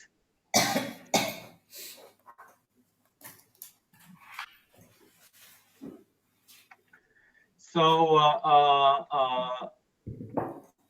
when you develop the management plan, first thing you need to develop is your business organizational structure. Và điều đầu tiên khi mà chúng ta phát triển kế hoạch quản lý đấy là chúng ta cần phải đưa ra được cái cơ cấu tổ chức sẽ như thế nào. So this organizational structure shows the way you set up the company to run. Và cơ cấu tổ chức cho chúng ta biết cách mà chúng ta thể hiện được công ty của chúng ta sẽ vận hành như thế nào. So it's important to clearly define the major business management categories or the positions.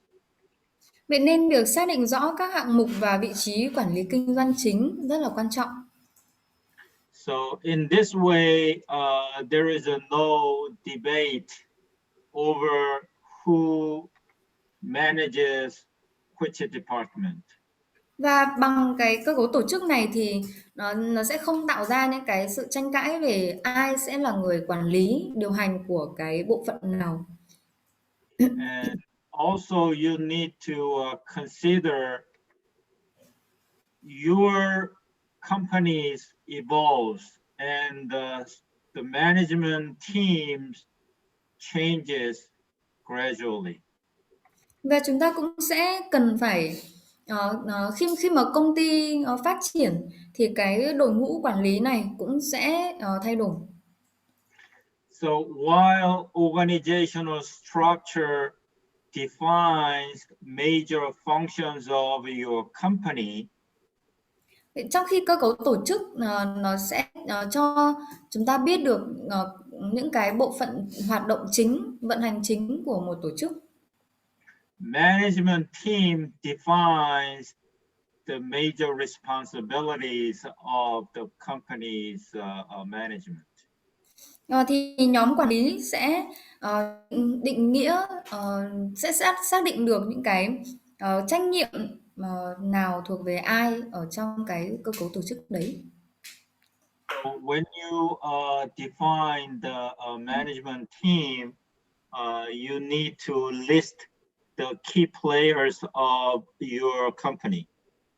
Vậy khi chúng ta xác định nhóm quản lý thì chúng ta sẽ cần phải liệt kê được ai sẽ là những người chơi quan trọng ở trong đội của mình. And in your business plan, this is one of the most important section you need to describe. Và trong kế hoạch kinh doanh của chúng ta thì đây là một trong những phần quan trọng nhất mà chúng ta sẽ cần phải miêu tả.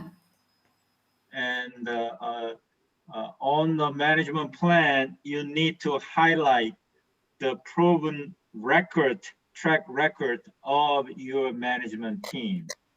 Và trong những cái phần của cái kế hoạch kinh doanh đấy thì chúng ta sẽ phải làm nổi bật được cái hồ sơ mà có thể chứng minh được cái người chơi chính có khả năng làm được cái phần việc đó. There is two different kinds of management teams. Và có hai dạng nhóm quản lý chính. One is executive management. Một là quản lý về quản lý điều hành. The other one is a functional management team. Và thứ hai là nhóm quản lý về chức năng. The executive management team comprises with the C-level management.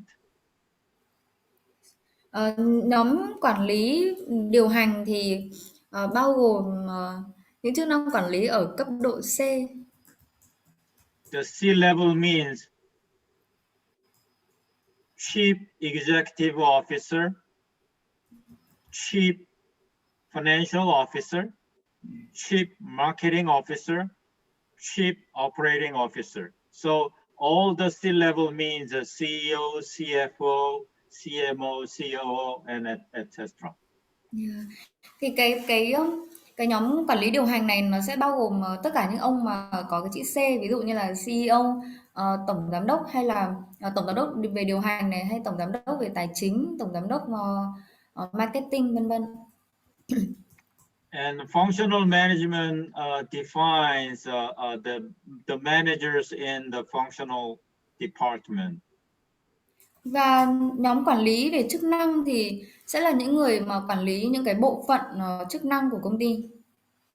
For example, marketing and sales department, IT department, or HR departments.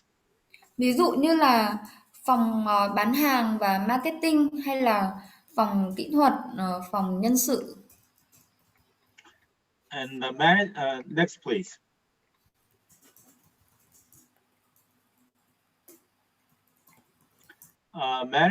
Management plan also need to define how you're going to use external resources. Và trong kế hoạch quản lý cũng xác định xem cách mà chúng ta sẽ sử dụng những tài nguyên ở bên ngoài như thế nào. External resources meaning professional services like accountant or lawyers. Tài nguyên bên ngoài có nghĩa là những cái dịch vụ chuyên nghiệp, ví dụ như là kế toán hay là luật sư. And another external resources is how you're going to use advisory board. Và một tài nguyên bên ngoài nữa đấy là làm thế nào chúng ta có thể tận dụng được ban cố vấn. The advisory board, they functioning as your company's think tank. Và hội đồng cố vấn này vận hành giống như là một cái bể tư duy quản lý của công ty. They can be just 2-3 people. Và hội đồng cố vấn có thể chỉ cần 2 hoặc 3 người. Okay, next please. And as a part of your personnel management plan, you need to outline your staffing requirements.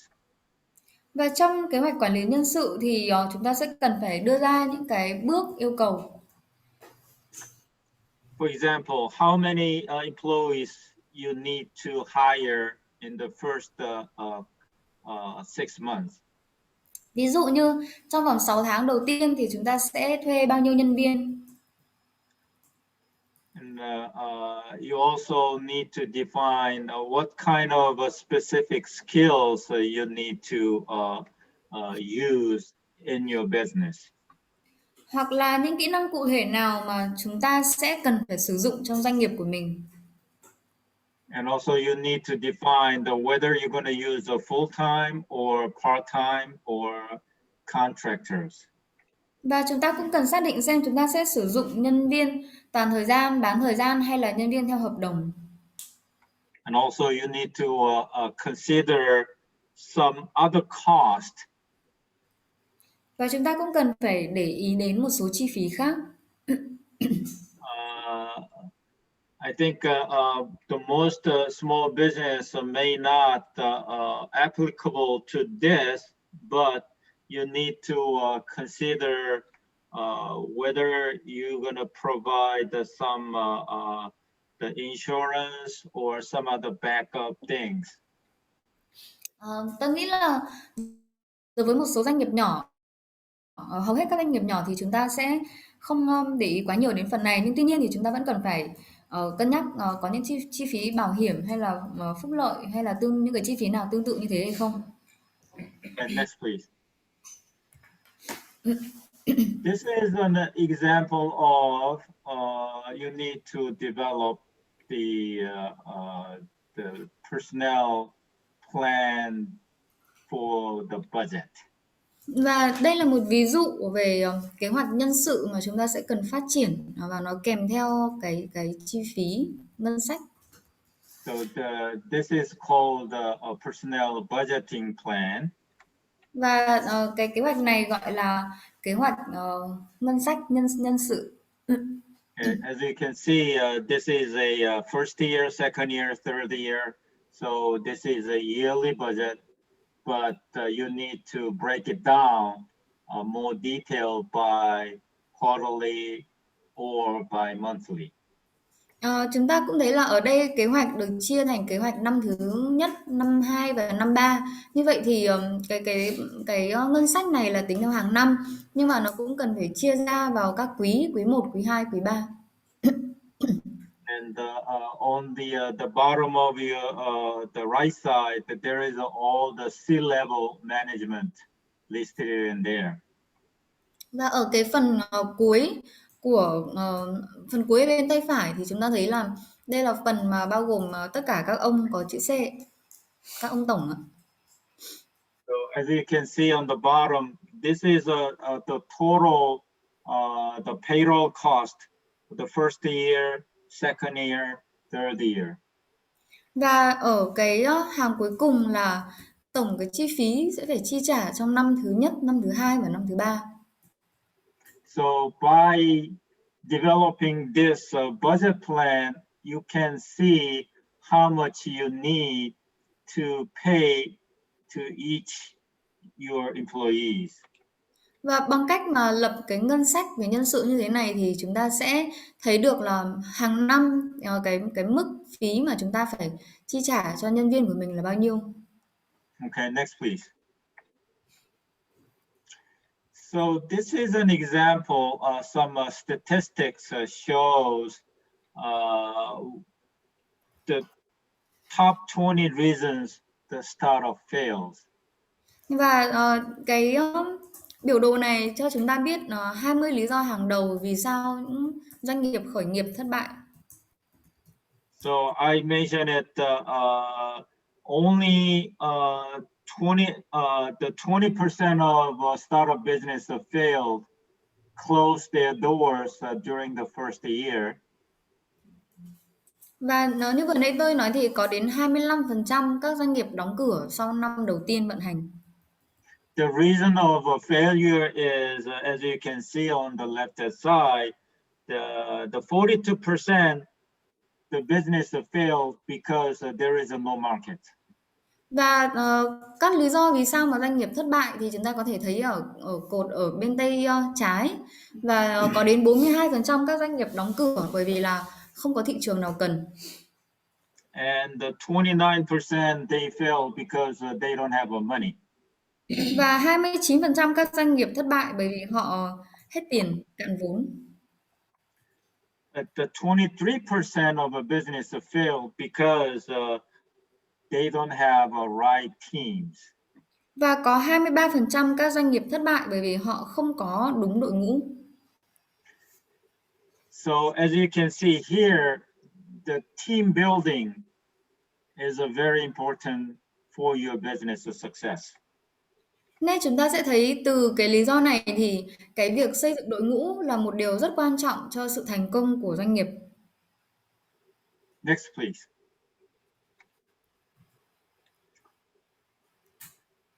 Then how are you going to build your team for your business? Vậy làm thế nào để chúng ta có thể xây dựng được một đội ngũ cho doanh nghiệp khởi nghiệp của chúng ta? The team building starts from you. So it begins with you. So you are the core. Và cái đội ngũ này được bắt đầu từ chính bạn, nên bạn sẽ là cái lõi của cả cái đội ngũ này. So if you are not comfortable and if you are not confident for your business, then your business is gonna fail. Vậy nếu như bạn không thoải mái, bạn không tự tin về chính cái doanh nghiệp của mình thì khả năng bạn sẽ thất bại. So once you have that confidence, then you start build the teams around you. Và khi nào mà bạn đã có được cái sự tự tin đấy thì hãy bắt đầu xây dựng một đội ngũ từ chính chúng ta. So when you build a team, trying to find the action takers who can get the job done. Và khi mà chúng ta bắt đầu tìm người thì hãy tìm những người thuộc típ hành động, tức là những người mà có thể hoàn thành được công việc. So the have an idea is very easy, but actually put that idea into action is very difficult. Bởi vì là cái việc có được những ý tưởng nó khá là đơn giản, nhưng mà để biến những ý tưởng đấy trở thành hành động thì nó sẽ phức tạp và nó khó khăn hơn. So the key success factors for the team building is whether you have a self-awareness or not. Và cái nhân tố chính cho sự thành công của việc xây dựng một đội ngũ đấy là chúng ta có tự ý thức về bản thân được hay không. Okay, next please. So when you build a team, then you need to look at the big picture. Khi chúng ta xây dựng một đội ngũ thì chúng ta cần phải nhìn vào một bức tranh toàn cảnh, bức tranh lớn hơn. So as you can see in that the cartoon, you look at in the future, you look at the big picture, but trying to start build in the minimum. Chúng ta có thể thấy cái bức tranh hoạt hình ở góc tay phải này thì nó cũng cho thấy là khi mà chúng ta mới bắt đầu xây dựng thì tức là hãy nhìn sang cái bức tranh lớn hơn, nhưng mà khi bắt đầu hành động thì hãy bắt đầu từ cái nhỏ nhất. So it's just like the big building. You start in the foundation and put another floor, another floor, another floor, another floor. But you need to have a whole big picture before you start the foundation. Nó cũng giống như việc chúng ta xây một tòa nhà vậy. Trước khi có được cả một tòa nhà thì chúng ta sẽ bắt đầu phải xây móng, sau đó xây tầng 1 rồi các tầng chồng lên. Nhưng mà cái việc mà chúng ta phải có được một cái hình dung về cả cái tòa nhà này nó sẽ trông như thế nào trước khi chúng ta bắt đầu xây móng. So it is most important thing. So you have a big picture first before you start. Vậy một điều quan trọng là chúng ta cần phải có cái bức tranh toàn cảnh đấy trước khi chúng ta bắt đầu. Next, please.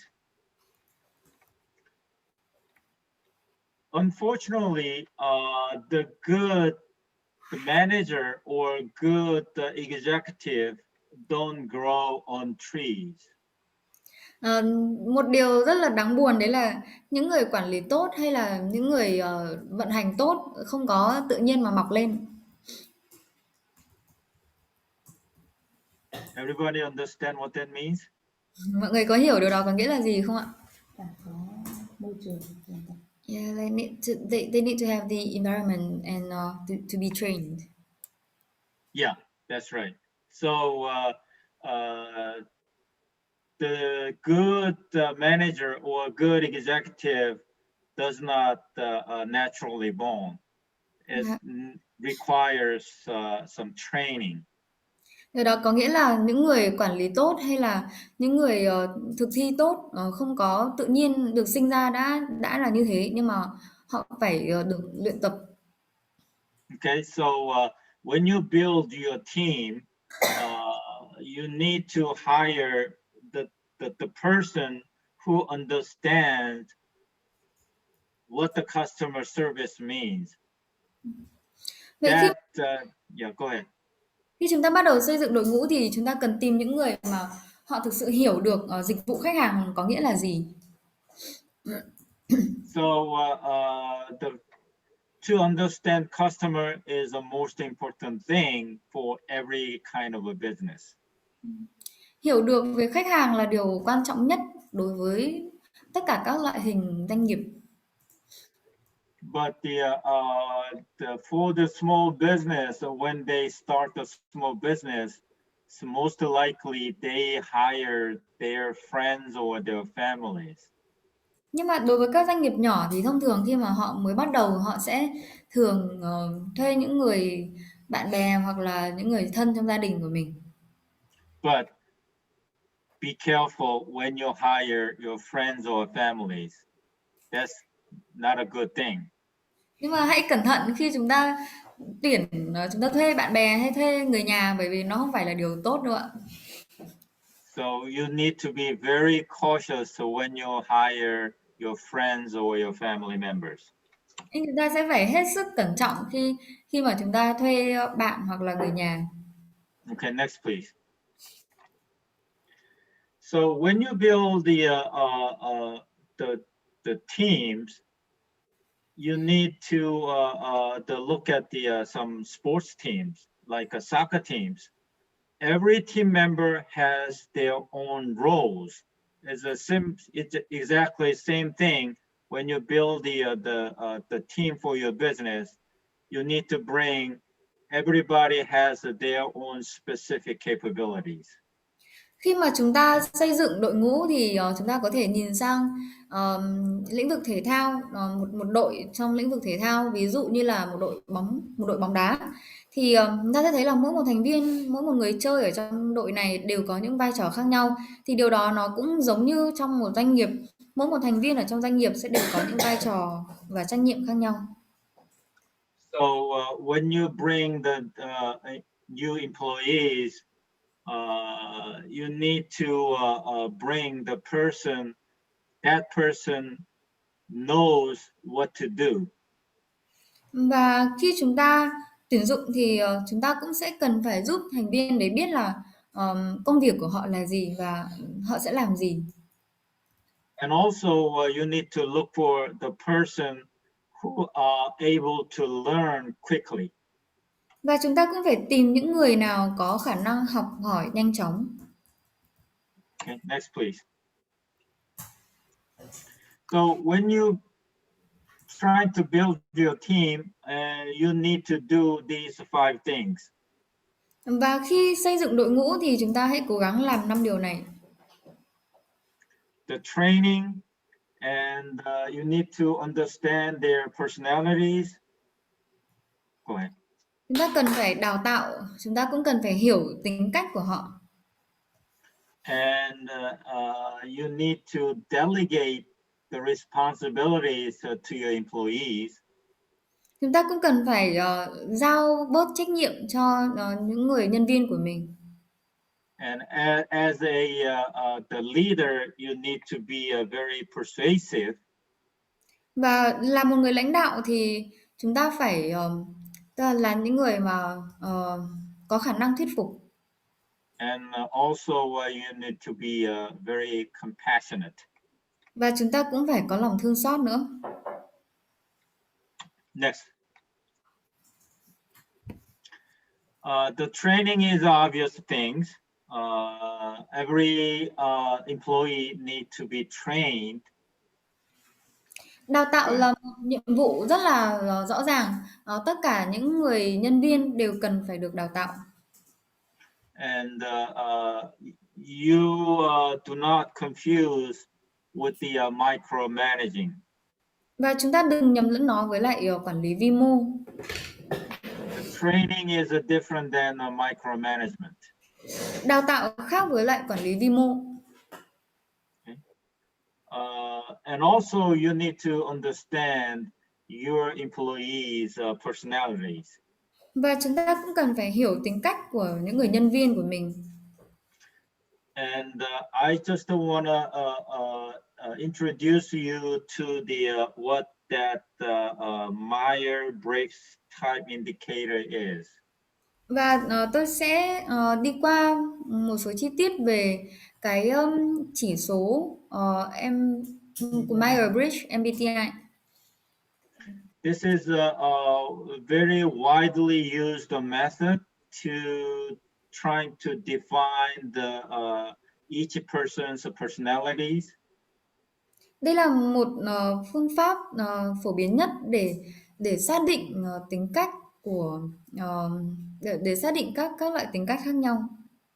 So I will just introduce this concept to you, and you need to study by yourself by going into the internet.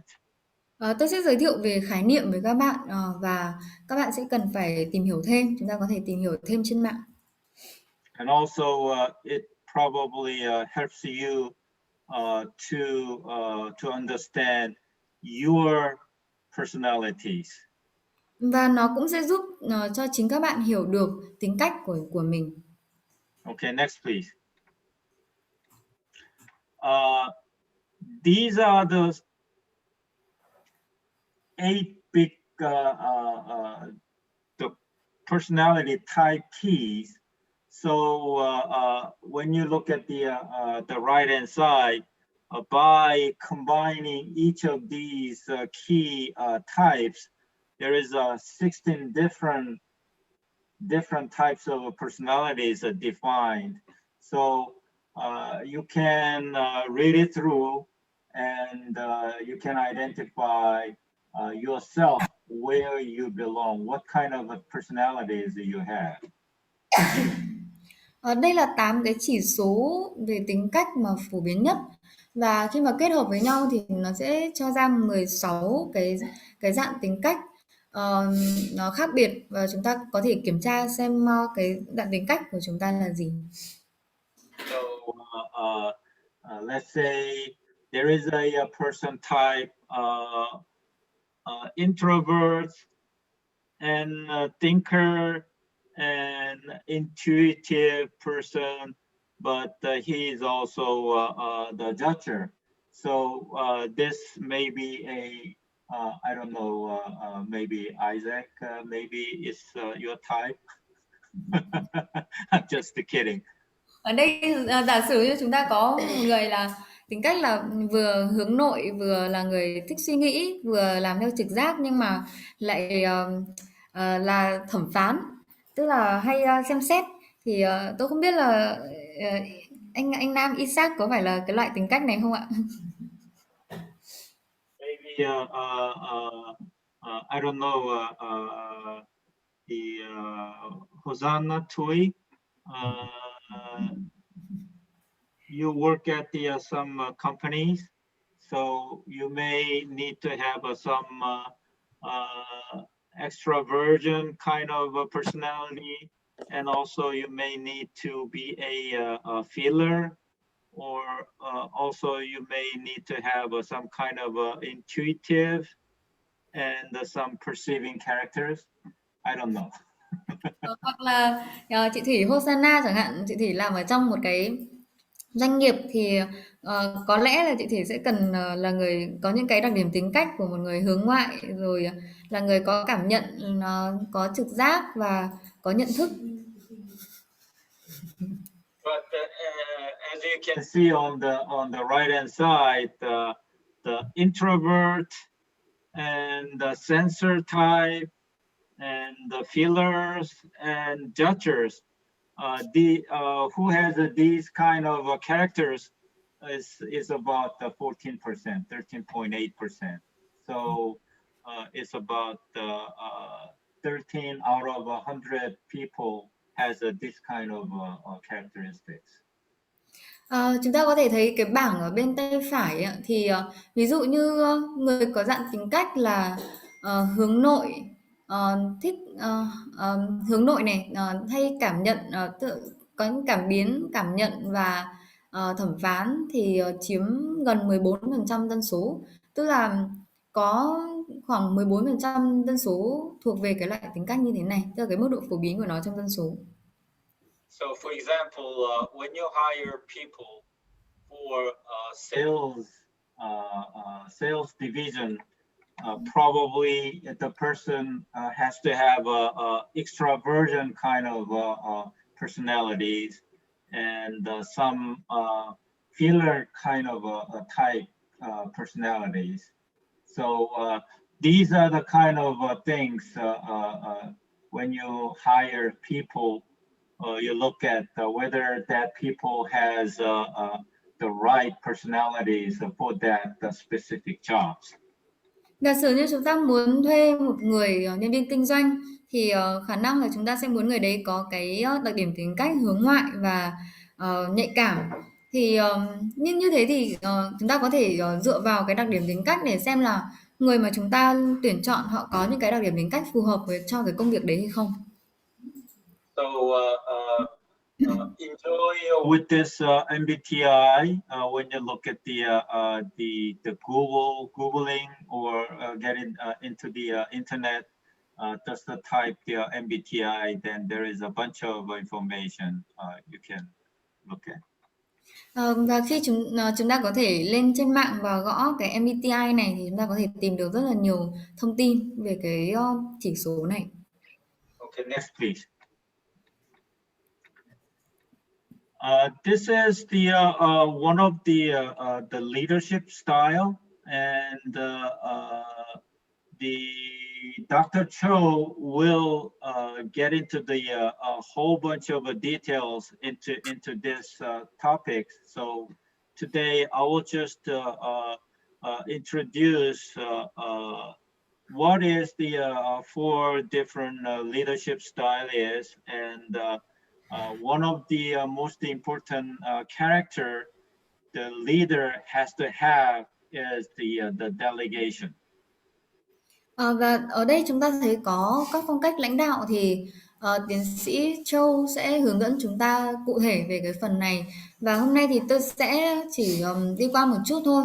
Và điều tôi nhấn mạnh đấy là cái đặc điểm quan trọng nhất mà tất cả những người lãnh đạo cần phải có đấy là học cách để giao việc. There is 4 different leadership style: telling, selling, participation, and delegation style. Và có 4 phong cách lãnh đạo khác nhau. Phong cách nói, bán hàng hay tham gia hay là chuyển giao. The telling style is the leader make decision by himself. Đối với phong cách nói thì người lãnh đạo đưa ra sorry, can you repeat? The leader make decision by himself. Đối với phong cách lãnh đạo nói thì người lãnh đạo tự mình đưa ra quyết định. So the communication style always from leader to the employee. Và Đối với phong cách tham gia thì người lãnh đạo sẽ luôn đi từ mình đến những người nhân viên. So always the leader directs or guide or tell the people what to do. Vẫn vẫn là trong phong cách nói ạ. Thì người lãnh đạo sẽ nói cho họ nhân viên biết này, hoặc là chỉ hướng dẫn nhân viên biết là họ cần làm gì. And the selling leadership styles, they explain how he make a decisions. That's the difference. Và đối với phong cách lãnh đạo bán hàng thì người lãnh đạo sẽ giải thích cách mà họ đưa ra quyết định. And the participation style, the leader sometimes collaborate with the employees or facilitates some discussions. Đối với lãnh đạo theo phong cách tham gia thì người lãnh đạo sẽ đôi khi có thể cộng tác với lại nhân viên, hoặc là sẽ mở những cái cuộc thảo luận cùng với nhân viên. The delegation style is always the communication is from the employee to the leader. So this is a bottom-up kind of a communication. Đối với phong cách lãnh đạo cuối cùng, đây là cái chuyện gì? Giao việc. Vâng. Đối với phong cách lãnh đạo giao việc thì thông thường, tức là nó là cái cơ chế mà từ dưới lên, tức là sẽ từ nhân viên đi lên người lãnh đạo. So to be successful,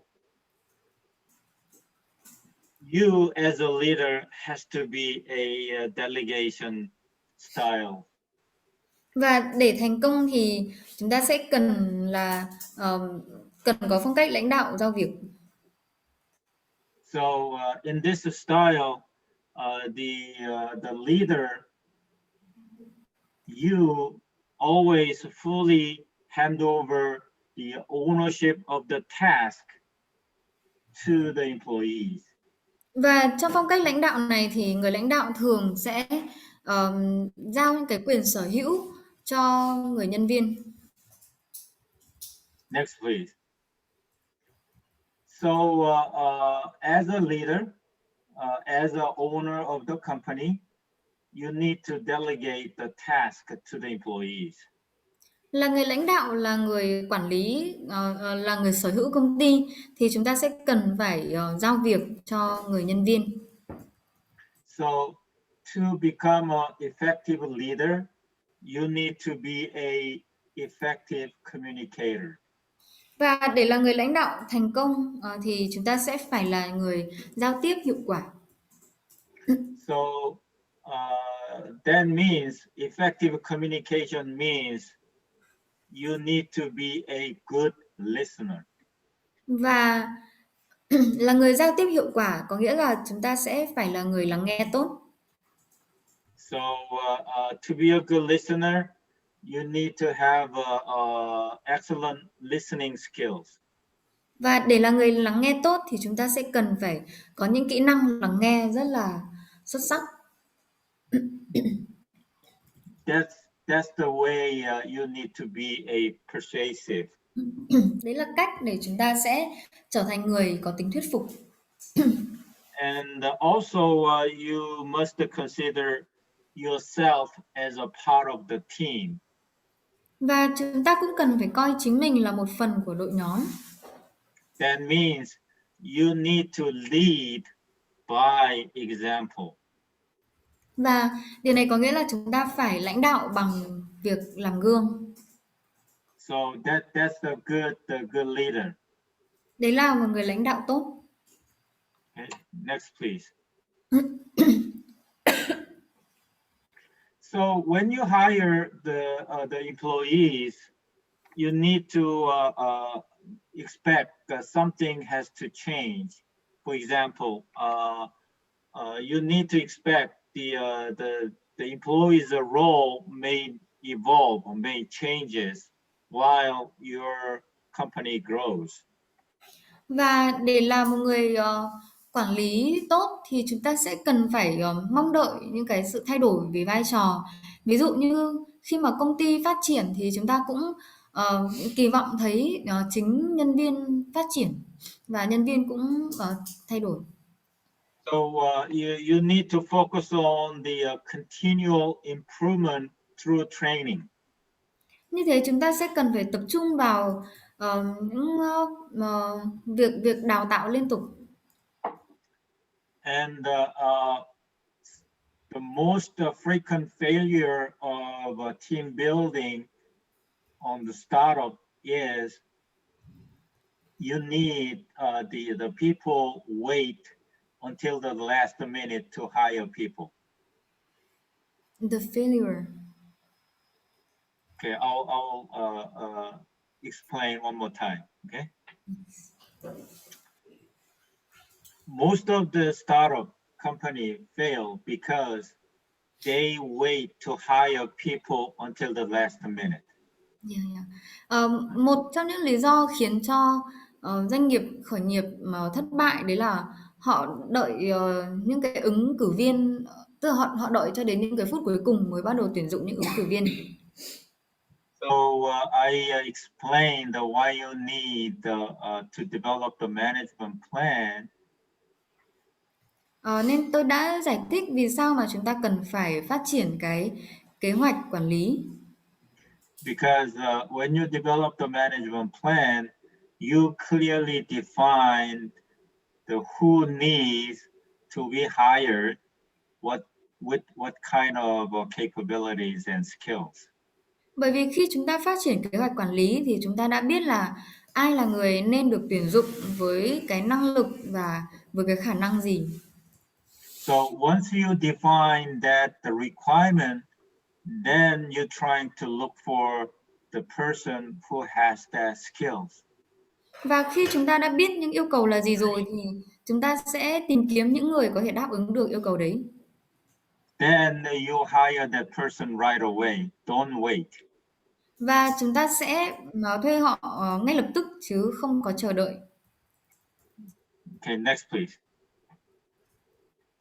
And once you bring the person into your company, then you need to make some introduction to everybody. Và khi chúng ta đã quyết định là tuyển dụng một người vào trong đội ngũ của mình thì hãy đảm bảo là sẽ giới thiệu họ đối với mọi người. And this may not applicable to the small business, but you need to develop some kind of policy, for example, employee handbooks. Và cái phần này có lẽ sẽ không áp dụng đối với những doanh nghiệp nhỏ, nhưng mà chúng ta có thể thiết lập những cái chính sách, ví dụ như là chính sách về mật khẩu. So employee handbook is rules that specifically explains what to follow and what to do for those employees. Cái sổ tay nhân viên là nói về những cái quy định rồi những cái luật lệ mà những điều mà người nhân viên nên hoặc không nên làm. And even though your business is a small size, you still need a employee orientation. So when you bring the new person in.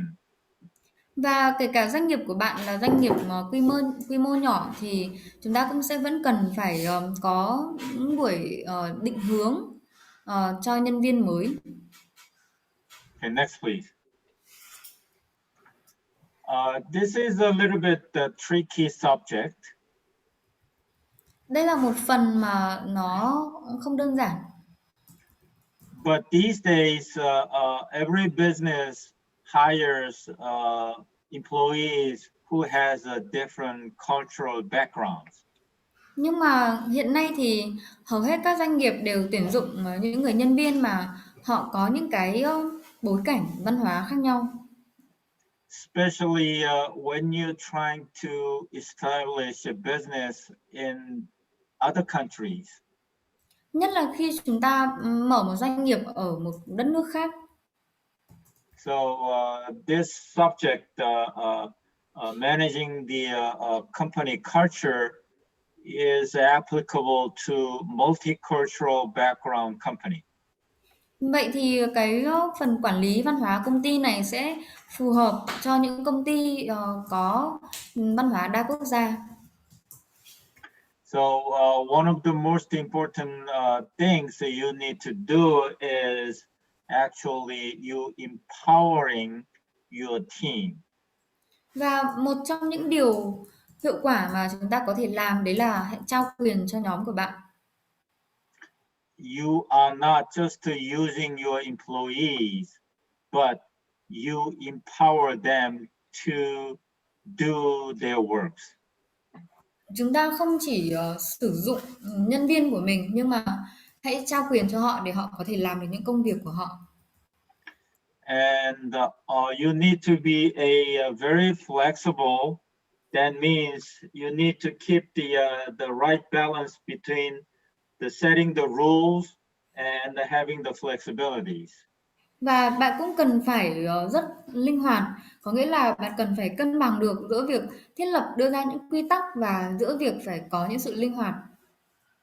So when you bring different kind of the person who has a different cultural background, then you really need this kind of a management plan. Và khi chúng ta có những người đến từ nhiều bối cảnh văn hóa khác nhau thì chúng ta rất cần phát triển cái kế hoạch quản lý văn hóa. Okay, next please. So once you start the business, then you are expecting your business to grow.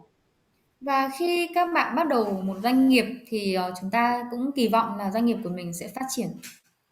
So you need to develop some kind of a plan to manage step by step.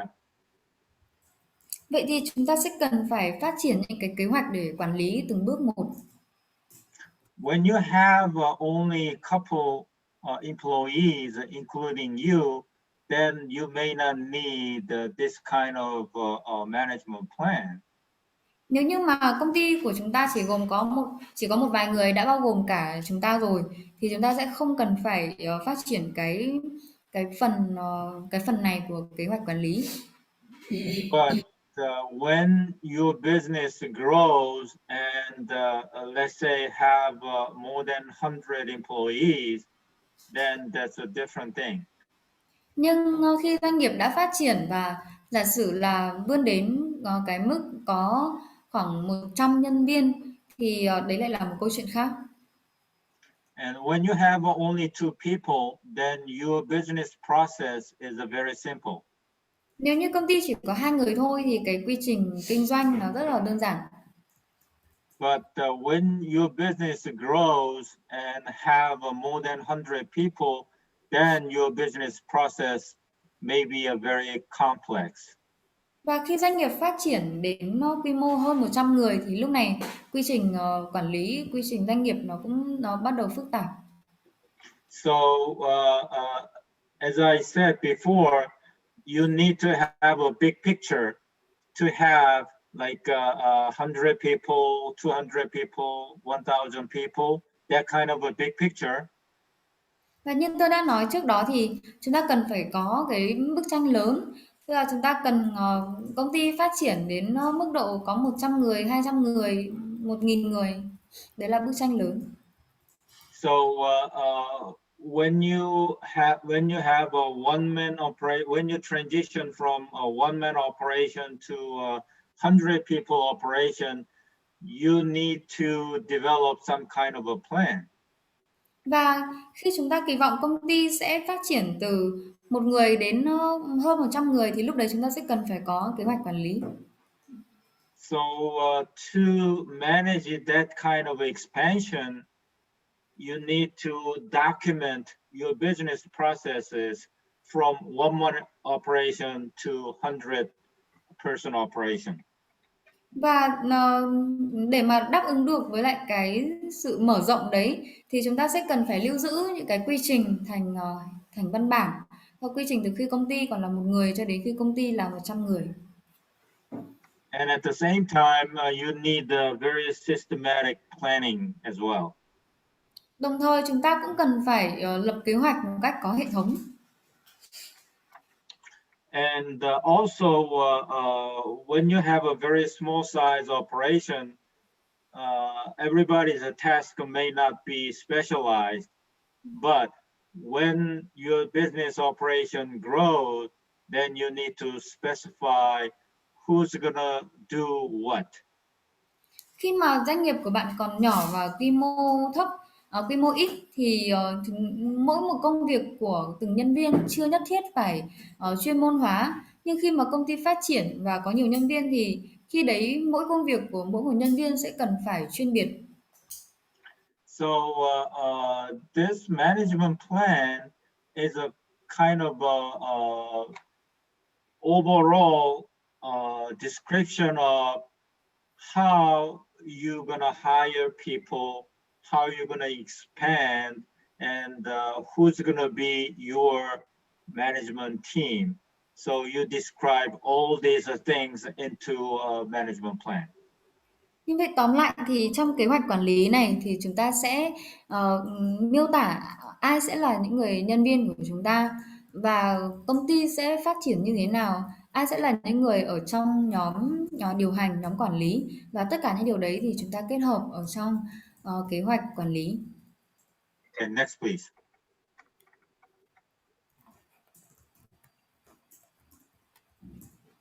So to build a successful team, everybody has to have a common goals. Vậy để phát triển được để xây dựng được một nhóm làm việc hiệu quả thì tất cả mọi người cần phải có cùng một tầm nhìn, cùng một mục tiêu. And as a business owner, you have to have a leadership. Và tất cả những người sở hữu cái doanh nghiệp này đều cần có khả năng lãnh đạo. And to be a effective leader, you must have the communication skills. Và để là người lãnh đạo tốt thì bạn sẽ cần phải có kỹ năng giao tiếp tốt. And at the same time, between you and your employees has a mutual trust. Và đồng thời thì giữa bạn và nhân viên của bạn phải có sự tin cậy lẫn nhau. And also at the same time, you need to empower your employees. Và đồng thời bạn cũng cần phải trao quyền cho nhân viên của mình. Okay, next please. I'm gonna summarize what the effective manager or leadership or leader has to have. I explained through this the session. First, you have to have the communication skills. That's the first thing, very important thing. Và tôi sẽ tóm tắt lại những điều mà một người lãnh đạo tốt cần phải có. Và tôi đã giải thích trước đấy rồi. Thì điều đầu tiên đấy là người lãnh đạo tốt cần phải có khả năng giao tiếp tốt là điều vô cùng quan trọng. And the second thing you need to have is you need to trust your employees so that you can delegate. Và điều thứ hai đấy là bạn cần phải tin cậy nhân viên của mình để từ đó bạn có thể giao việc được cho họ. In that way, by delegating the task to employees, you can manage the time for yourself. Bằng cách giao việc cho nhân viên thì bạn có thể có thêm thời gian cho chính mình. And third thing you need to have is you need to empower your employees. Và điều thứ ba mà bạn cần phải làm được đấy là trao quyền cho nhân viên. In that way, by empowering employees, in that way you can keep your employees motivated. Bằng cách trao quyền cho nhân viên thì bạn có thể tạo được động lực cho họ. And also you need to know when and how to reward your employees. Và bạn cũng sẽ biết khi nào và bằng cách thức như thế nào để có thể thưởng cho nhân viên của mình. That's one way of empowering your employees. Và đó cũng là một cách để trao quyền cho nhân viên. And at the same time, what you have to have is you need to have some kind of performance management skills. Và một điều nữa đấy là các bạn sẽ cần phải có kỹ năng kỹ năng thực hiện, kỹ năng thực hành. When you have one or two employees, it's very easy to evaluate your employees. Khi mà bạn có 1 hoặc 2 nhân viên thôi thì rất là dễ để bạn có thể đánh giá nhân viên. But when you have more than 100 people, it's very difficult to evaluate your employees' performance. Nhưng khi mà bạn có 100 hay 200 nhân viên thì lúc đấy sẽ khá là khó để bạn có thể đánh giá được hiệu suất của nhân viên. That's the reason you need to develop the employee handbook and evaluation handbooks. Và đấy cũng là lý do vì sao mà bạn sẽ cần phải phát triển cái sổ tay nhân viên hoặc là sổ tay hiệu suất. So that's the kind of characteristics you have to be a leader, effective leader. So I think if you have those kind of characteristics, then your business will be successful. Và vậy thì đấy là một số đặc điểm mà một người lãnh đạo sẽ cần phải có, và tôi nghĩ là khi các bạn có được những điều đấy thì doanh nghiệp của các bạn sẽ thành công. So this guy Patrick Lencioni said the teamwork is the ultimate competitive advantage. So teamwork is the very important thing for your company's success. Và Patrick Lencioni có nói rằng đồng đội là lợi thế cạnh tranh cuối cùng, nên là một đội ngũ là một yếu tố vô cùng quan trọng. So it's not the money, it's not the strategy, it's not the technology, but the people, the person is the most important thing for your business.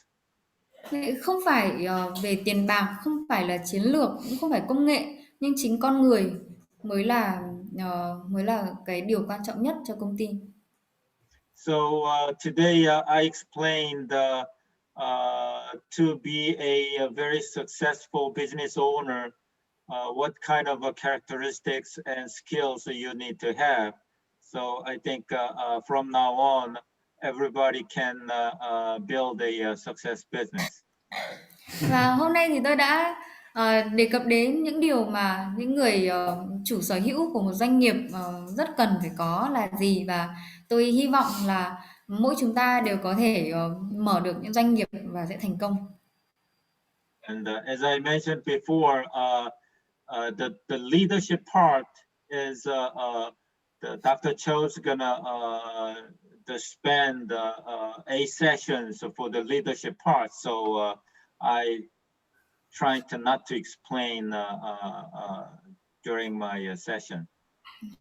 Và tôi cũng đã đề cập thì tiến sĩ Châu sẽ hướng dẫn chúng ta rất cụ thể về phần lãnh đạo, nên là tôi không có đề cập đến những phần đấy trong bài giảng của mình. Okay, so far any questions? Đến giờ anh chị em có câu hỏi nào không ạ?